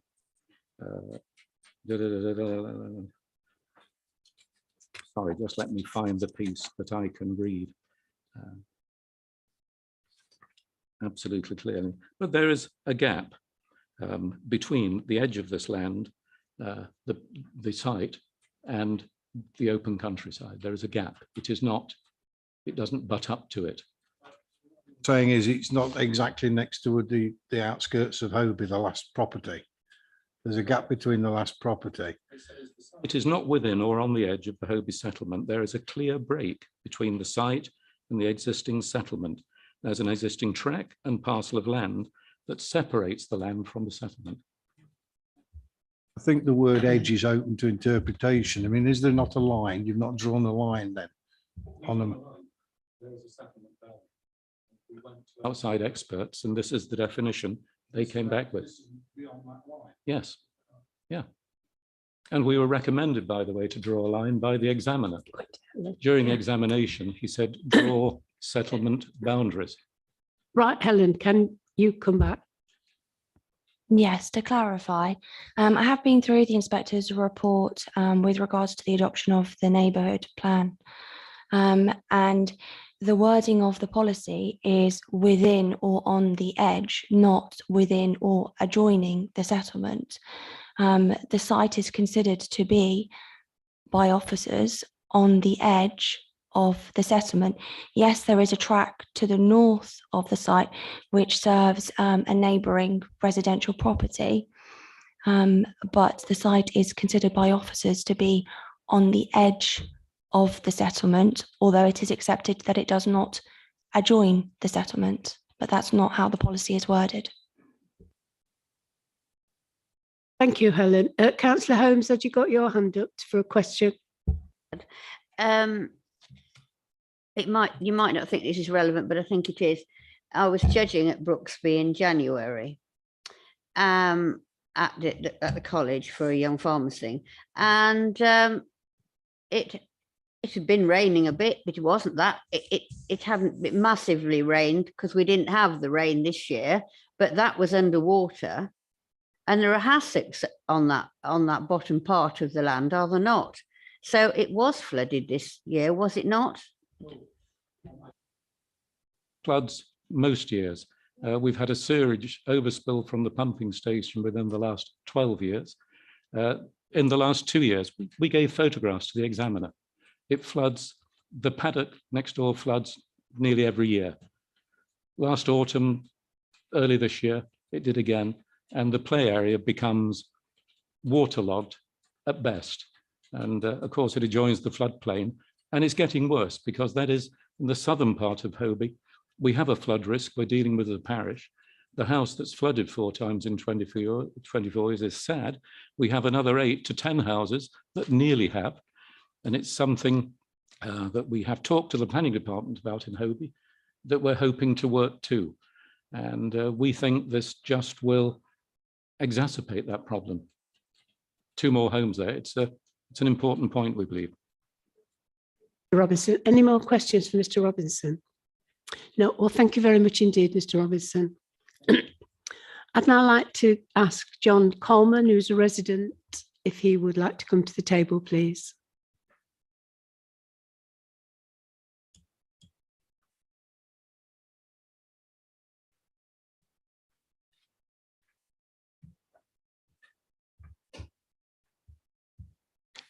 Right, Mr. Coleman, if you'd like to press the face sign in the middle of your console, you'll switch the microphone on.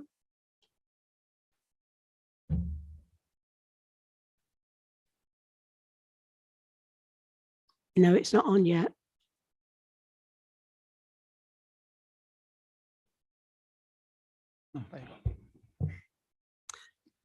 Thank you, Mr. Robinson.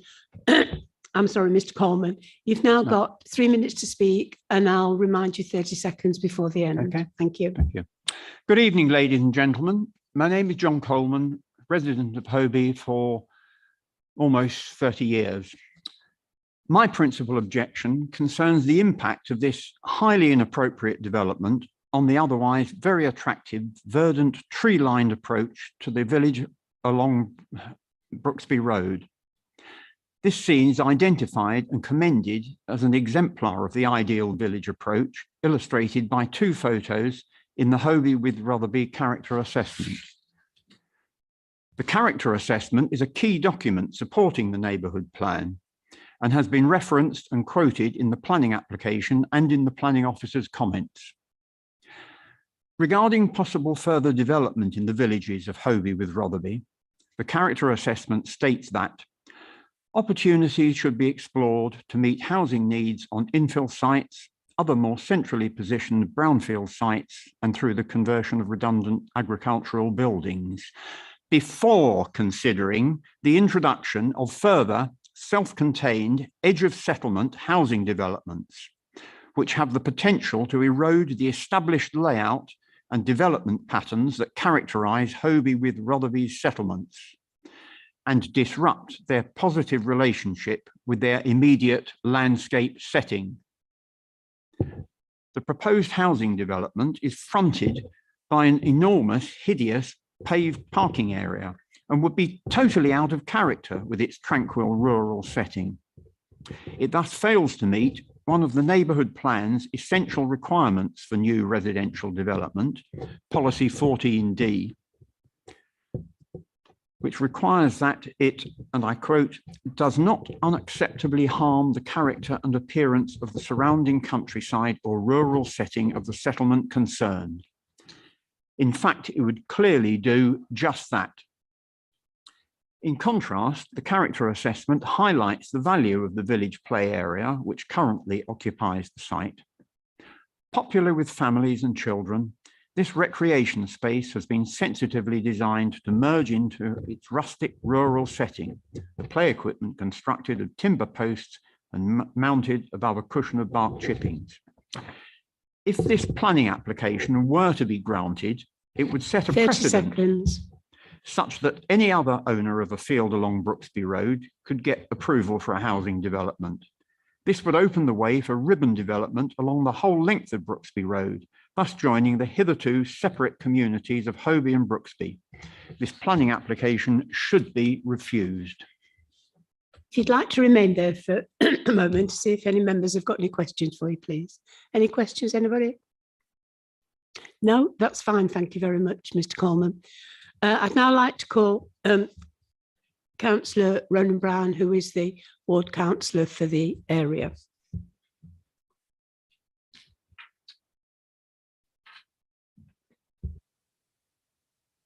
Thanks, Chair. Okay, I'll start off. Thank you.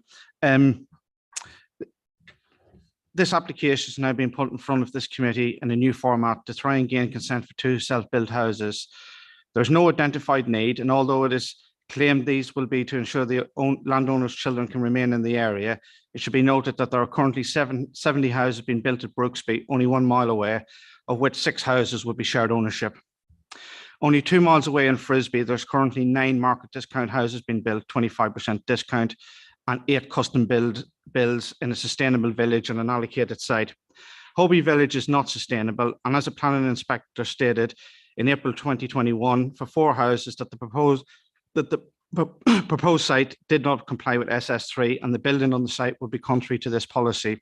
The inspector went on to say, furthermore, the site provides limited access to public transport and would be located on an unlit road without pavements. Consequently, future occupiers would be reliant on the private use of cars, services and facilities. Accordingly, the site would not be in a suitable location for open market dwellings. How has this changed? In addition, it was concluded that the Melton Spinney site would be the demand for housing required in the parish. The current application does not change the issues as laid out in April 2021. The proposal is still contrary to C5 and SS3 of the local plan. Although the planning officer interprets policy 14 of the neighbourhood plan as being supportive of the application, I would disagree. The neighbourhood plan policy 14 is not intended to or means that small developments can just be built on the edge of settlement boundaries in the parish. When the neighbourhood plan was being examined, the examiner added the paragraph below, and listen carefully. Applicants for development of this nature are encouraged to demonstrate how the local community and the parish council have been consulted as part of their formulation. Where practicable, the outcomes of this process could be included in the design and access statement to highlight how the comments have been incorporated into the development proposal. This has not happened. No contact around the development regarding it, the design or links with the community. Neither the developer or the planning department have consulted the parish council or myself as the ward councillor as per that thing, and please note that. There is no guarantee that these properties will be occupied by the family, and no guarantee that the play area will be relocated, as no discussion has been had on this matter between the landowner and the parish council. It needs to be noted that the proposed location for the play area floods and sometimes is raw sewage. I therefore ask the committee to refuse this application based on SS1, SS2, SS3, Local Plan Policy 14 of the Neighbourhood Plan, and please listen to this, 14.14a to I, if people could note that, and also Policy 9 of the neighbourhood plan, any new development should be 5 minutes walk from public transport, which it's not. These are laid out in the Parish Council responses in your papers on pages 14 and 15. And I would also add in policy 1 of the neighbourhood plan as another valid reason to refuse this unnecessary application. Thank you, Councillor Brown. Any questions for Councillor Brown? Pritchett? Thank you, Councillor Brown. Policy, neighbourhood plan policy 14, it seems to be interpreted differently by different people. But it seems quite straightforward to me, even with the bit at the bottom about the engagement to get it right with the small house, that identified need doesn't come into it, only for affordables. And it's difficult for our officers to be the thought police of thinking what's, this doesn't really mean this, it means something else. And it seems to me that some of the presentations, we could get a presentation next week that they actually like one on one side of Brooksby, but don't like this one. I mean, I do know quite a number of things that you said that I picked up on them, but policy 14, and I can understand what you're saying, but policy 14 is quite clear, I think, on this one. That's all. But I do note and this does come in after the local plan came in 2021. And what was your question, Councillor? Can I respond to that? So if I can respond to it, the intention of the policy was always to provide small affordable housing, and that's what's stated in the plan. We disagree with the planning officer, and I feel you can legitimately refuse it in those conditions, and that's what I would urge you to do tonight. Any other questions? Councillor Brown, Councillor Holmes. Thank you, Madam Chairman.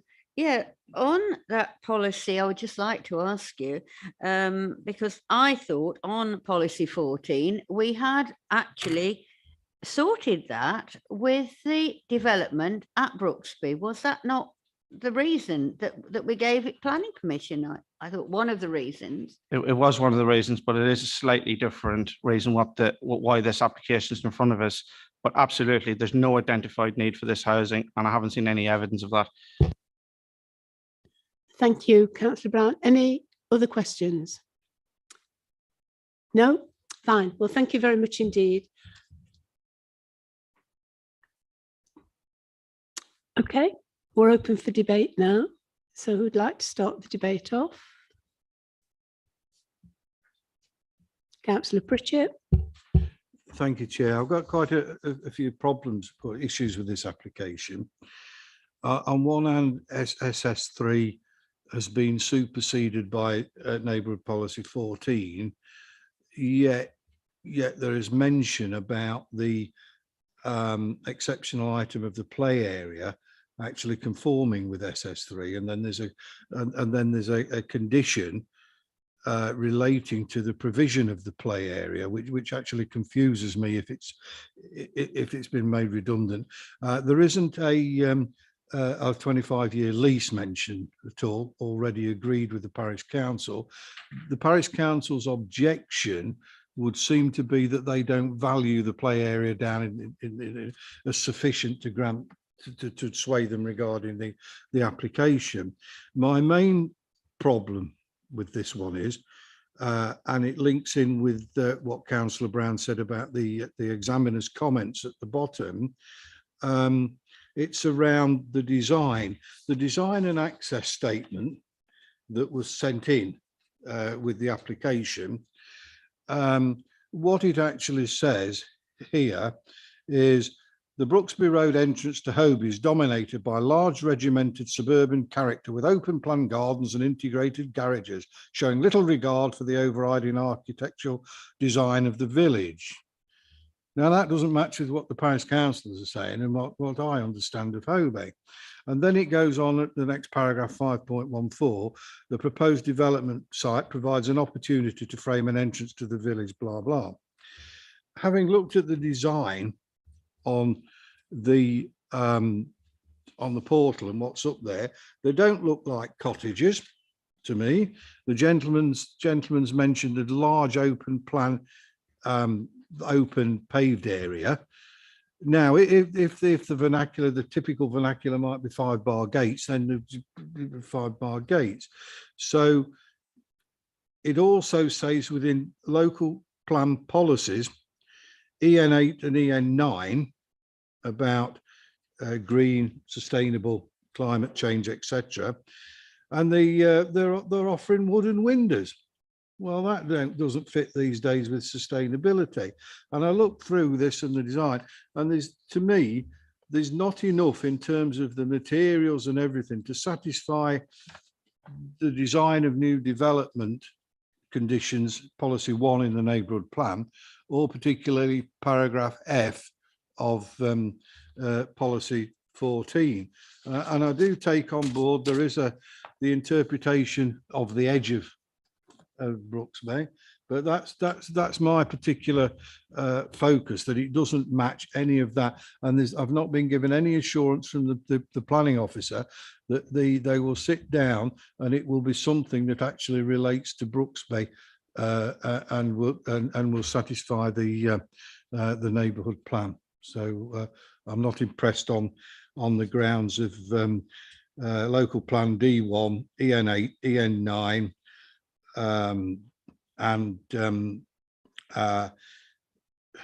so that's that. And I'm not convinced about it's an exceptional item that allows a get out on SS3 either.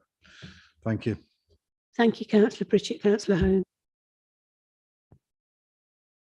Thank you, Madam Chairman. I'm looking at this in a different way. What have we got against children?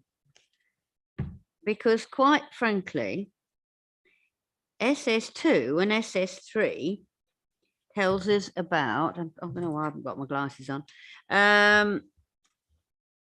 It's called LEAs, and that is local equipment area play. Now, this obviously is upkept, the play area by the parish council.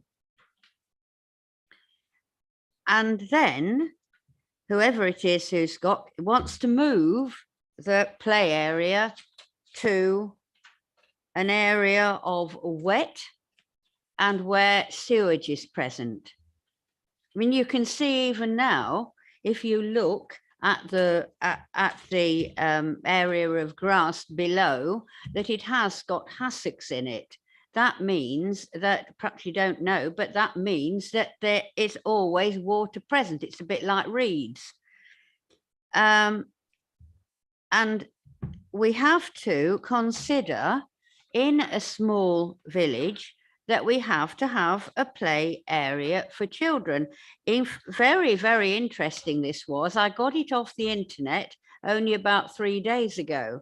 I wish I'd got it before last week, because we could have got so many policies in there for the Ashfordby one as well. It is very new, and I considered that when we had, going on to the different point about affordable houses and houses, we do not need any more houses at Hobie because they were all put on the Spinney site at Brooksby.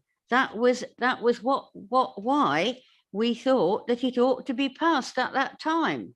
You can't keep coming in with these things, oh, we need it, when it's not needed, because it isn't, and there's no need for these houses.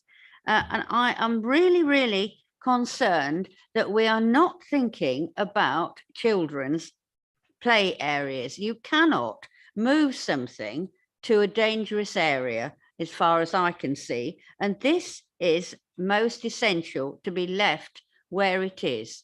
And I don't know that, and that is my feelings. I don't know whether our solicitor can say anything about this, but I mean, I have looked into it quite deeply now, and for this for children's play areas. Thank you. If you'd let Louise come back in. Thank you, Chair. I think on this site specifically, it's different to the one of last week, and obviously that's not for conversation now. The site here with the play area, there's no need to put the play here. It's an addition to what is required. So the play area could be removed and there wouldn't be an issue with that. But the proposal here on the table is to relocate it and keep it. I come back. So where would it be then? Where would this play area be? Because you could not have it where there's sewage at the bottom there, and there's also water all the time. When it's only got to flood a little bit, it's only got to be a lot of water, you couldn't have it. Thank you. Thank you. Any more? No. Just to clarify, there's no policy requirement to provide a play area at all. It's being provided as an additional bonus, shall we say. Okay, thank you. Councillor Pritchett.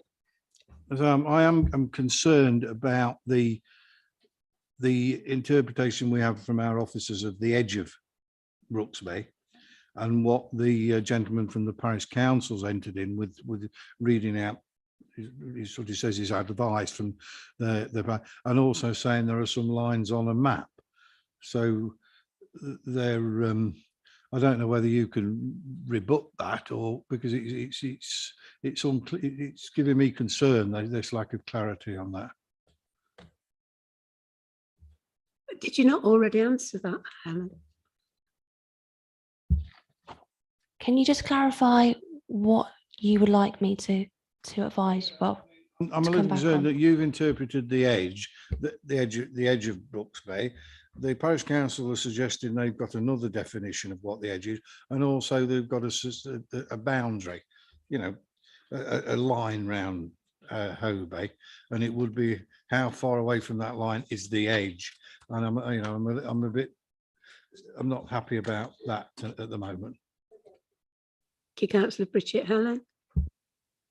Yeah, just to clarify, the neighbourhood plan provides settlement boundaries for the settlements within the neighbourhood plan area, including Hobey.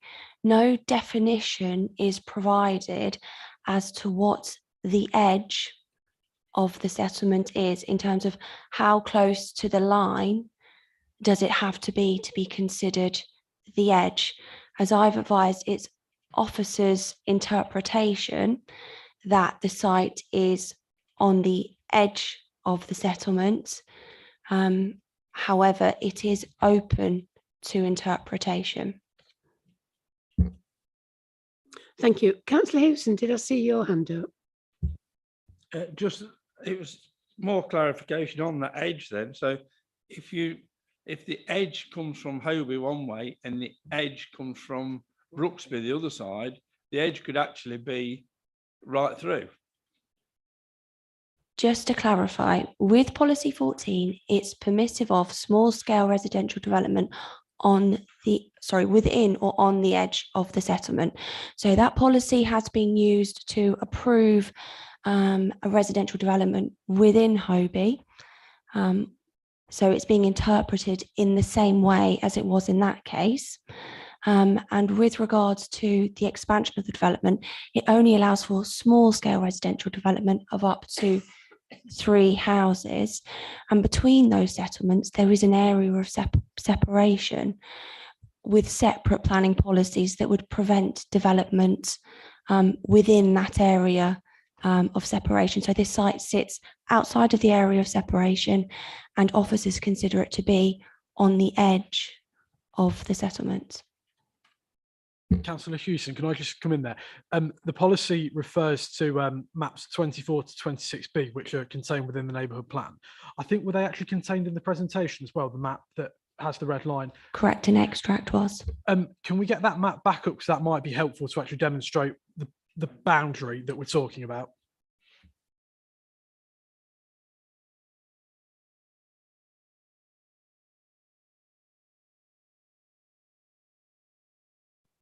So just to confirm, it's the one on the right-hand side.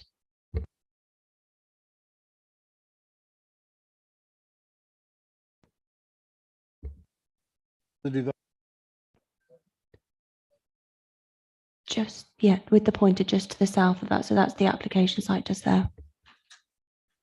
If you look at the front screen, there's a pointer just showing you where the site is.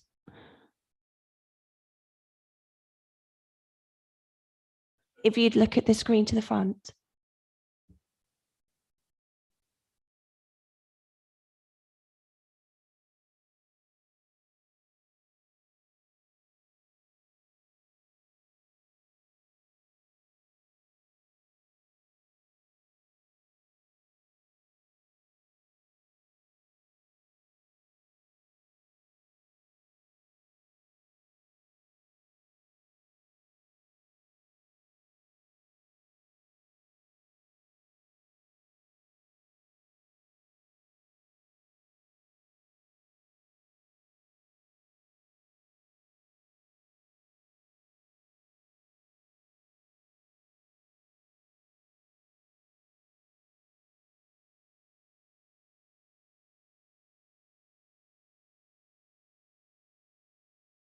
You want to come back, Councillor Hewson?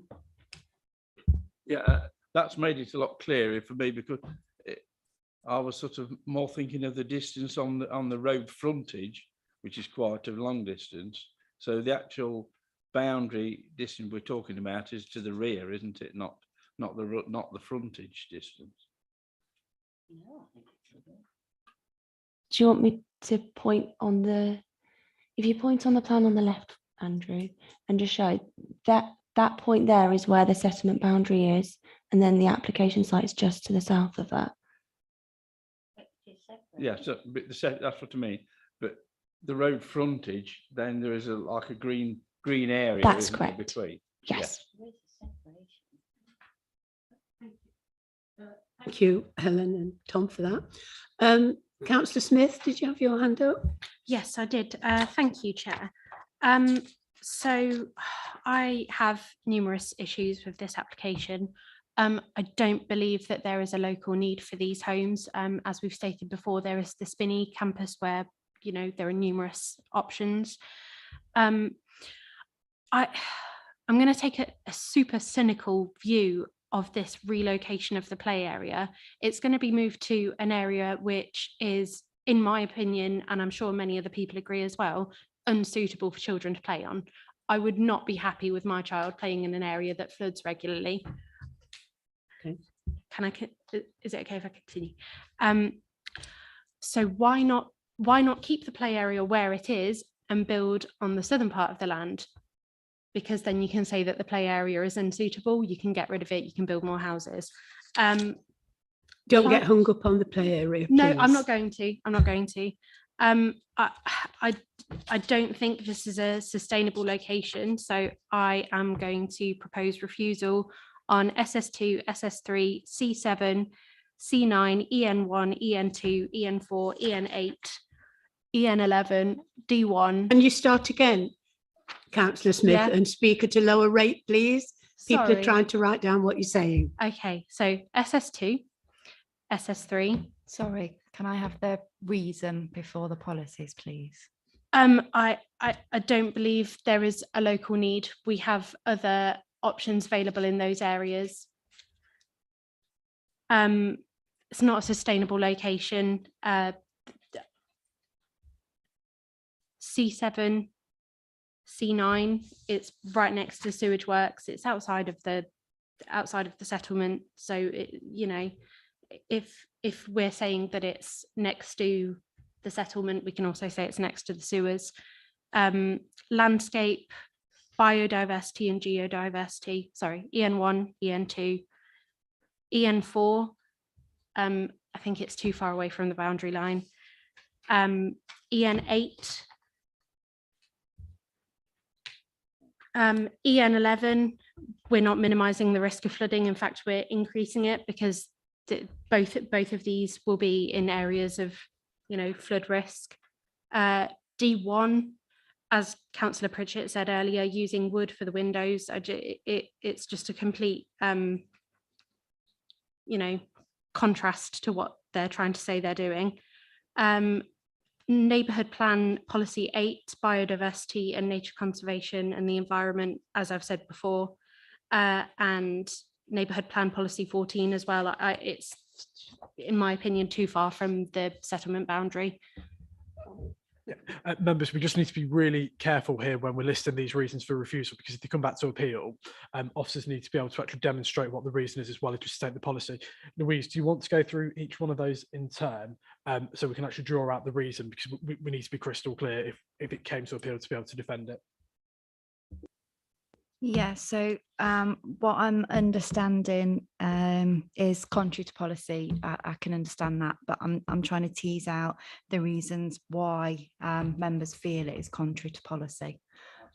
So the reason for the refusal, how many reasons are we looking at? Is this one reason, or is it several reasons? And I think there's a couple really. Local need just isn't there. Local need is being satisfied by other developments in the area. So can we build that into a reason that we can use on the decision notice? So, go for it. If I can help here, the issue really to get off is the Neighbourhood Plan Policy 1. We believe, having looked at the maps, it's beyond the edge of Brooksby. The documents in respect of D1 design, and EN8 and EN9, we've also got particularly paragraph F of policy 14 in the neighbourhood plan, and there is also policy 1. The design and the documents on the website, they do not, and the issues there do not give me sufficient, there's not enough there to say it fits on the edge of Hobey and meets the vernacular, etc. So that would be my reasons for refusal, but I'll give way to Councillor Smith. So Don's essentially said what I've been trying to say, just in better words. Okay, fine, thank you. You've got everything you want, Louise. Oh. Try again. Do you want to try again? So I heard something. Sorry, I was trying to respond to. Okay. Fine. So what I'm understanding where members are coming from, and I can understand the meeting design and vernacular and D1, EN8, EN9, and then NP policy 1 beyond the edge of Brooksby. Okay.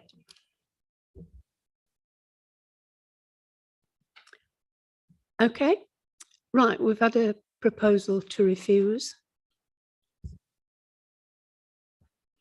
Yeah, Councillor Holmes, will you?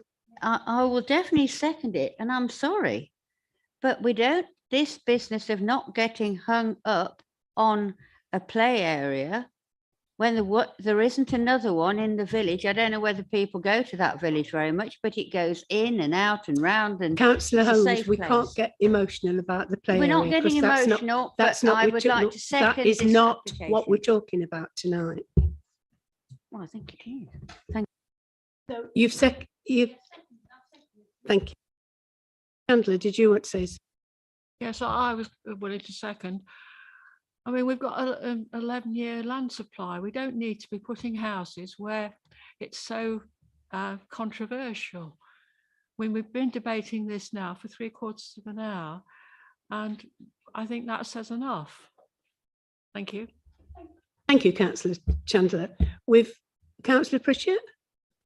I just say, just going back to this, there wasn't enough in the report and the work with the applicant in the design to meet the standard. I'm sorry. Thank you for those comments. Right, we've had a proposal to refuse. We've had it seconded. Can I have a show of hands, please? That's unanimous. Thank you very much indeed. Deed of variation, Heckadeck Lane. 15/01019 line, the deed of variation for Hecadent Lane, Nether Broughton. So that bit, I believe, is Andrew. Thank you. Thank you, Chair. So this item before you is not a planning application as such, but it's a request to vary the affordable housing mix on an already approved development of 20 dwellings in Nether Broughton. The current Section 106 secures a mix of six affordable rented properties and 2 intermediate rented properties on the site. And this request is proposing to switch that to 2 affordable rented properties and 6 intermediate rented properties. It's considered that the introduction of a greater proportion of sort of intermediate is considered suitable, given that there's already been a significant sort of delivery of affordable rented properties wider in the parish in Old Dalby and Queensway. And there is support from the Housing Policy Officer as well for the request. The original request came in with a contribution to the off-site footway works. However, that's not part of the consideration here this evening, and it's outside of sort of the scope of the planning.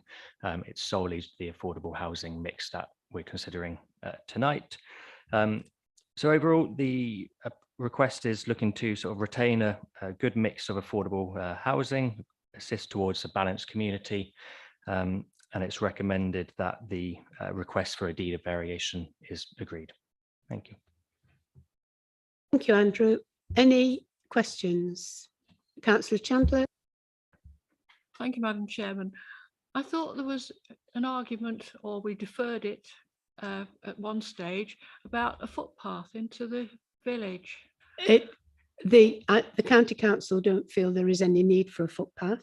So the money that they were going to give for that, it is not a planning consideration. It is up for the parish council and the developer to have a conversation about that.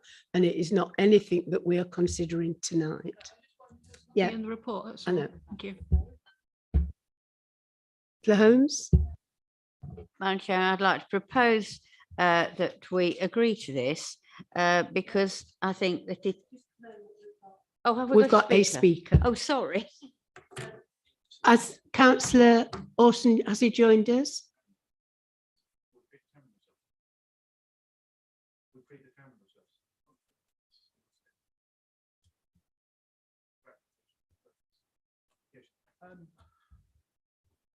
Sorry, members, I've had a question whether effectively the motion that was tried to be put by Councillor Holmes has caused predetermination. Providing you're all still happy to listen to the rest of the debate, listen to the speaker, and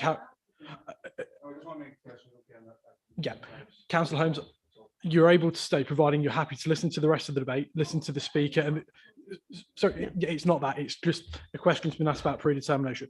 Members, as long as you're all happy to continue listening to the debate, you've not made a decision in your mind yet, you can all stay, remain, and carry on.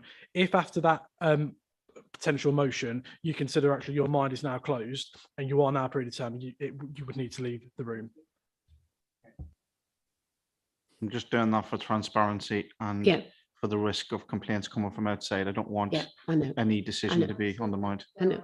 We've got Councillor Orson, who's the ward member, who's going to speak now. Thank you, Chair. It's an interesting one, this one is, because, you know, first of all, I'd like to congratulate Grace Holmes on running such a tidy site. As most of you know, I do tend to walk that road a lot, often more than once a day, not quite so much just at this moment in time. They started at a bad time in the autumn, mud on the road, of course, down Hecadec along Middle Lane and up Chapel Lane. 1 or 2 complaints came in, but straight away they employed Fawkes's, the local contractor, and every night at 5 o'clock the road was swept. And I have to say it's the most tidiest sites, and I also like the design. I just do have to echo some thoughts on the stored conversation we've had over the footpath with the developers. I met Grace Holmes on a couple of times, a number of telephone conversations, and they did agree to a £50,000 donation from this. LCC, who own the land going from the entrance to Middle Lane, they own actually 2 metre strip. I just don't get it, to be honest. They say it's not needed. I walk that lane and feel disappointed because the speed of traffic that comes down there is quite considerable because it's a one-way. I hear what your officers say. There isn't a lot we can do about it. It is PCC, but I do plead to Grace Homes to please keep being generous, keep to what you said, and have a conversation with the parish council and myself to give £50,000 to be spent in Nether Broughton Parish. Now, just for members' reference, by the way, Nether Broughton also includes Queensway. Queensway is not in Old Dalby, it's in Nether Broughton. So there's lots of capital projects this money could be spent on. So it's just a plea through this channel to keep to what you hopefully will do. Thank you. Thank you, Councillor Orson. Any questions for Councillor Orson? No, that's fine. Thank you very much. We can now debate.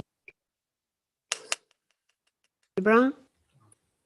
Yeah, just to say I'm generally supportive of this, and the fact of the change in the from the shared ownership and market discount to affordable rent. I'm supportive of it. It's good. It'll get people. That's what we need. I keep saying it. We need rented housing because people cannot afford anything else. Yeah. Councillor Hewson. I'd just like what's the reason for the developer wanting to change the mix? You know, what is their actual reason for the change, please? Andrew? Thank you, Chair. So the reason put forward is because they're speaking to a registered provider, and the registered provider that they are speaking to has sort of come out with that, you know, they're in discussions with them. That's why they've come to that conclusion. It's still considered to be a good mix and provide a good balance to the community for that site. And it's supported by the housing policy officer as well. So the request. They've obviously changed that then from what they were originally going to do. So, you know, they've obviously spoken to somebody different and then come to a different conclusion. Councillor Brown. Yeah. Okay, yeah, I think it works out as the best, I think. But based upon that, I'm going to recommend we approve this tonight. Right, Councillor Brown has recommended approval. Councillor Chandler has seconded that. Any other comments from anybody? Right, can we have a show of hands then? That is one, Sorry, 2, 3. Councillor Holmes, you've asked whether you can vote or not. It's my advice remains the same. Providing you're not predetermined, you can vote on this motion. Right, show of hands then, please. Right, that's universal, everybody. Thank you. We have no urgent business, so the meeting is closed at 8:15.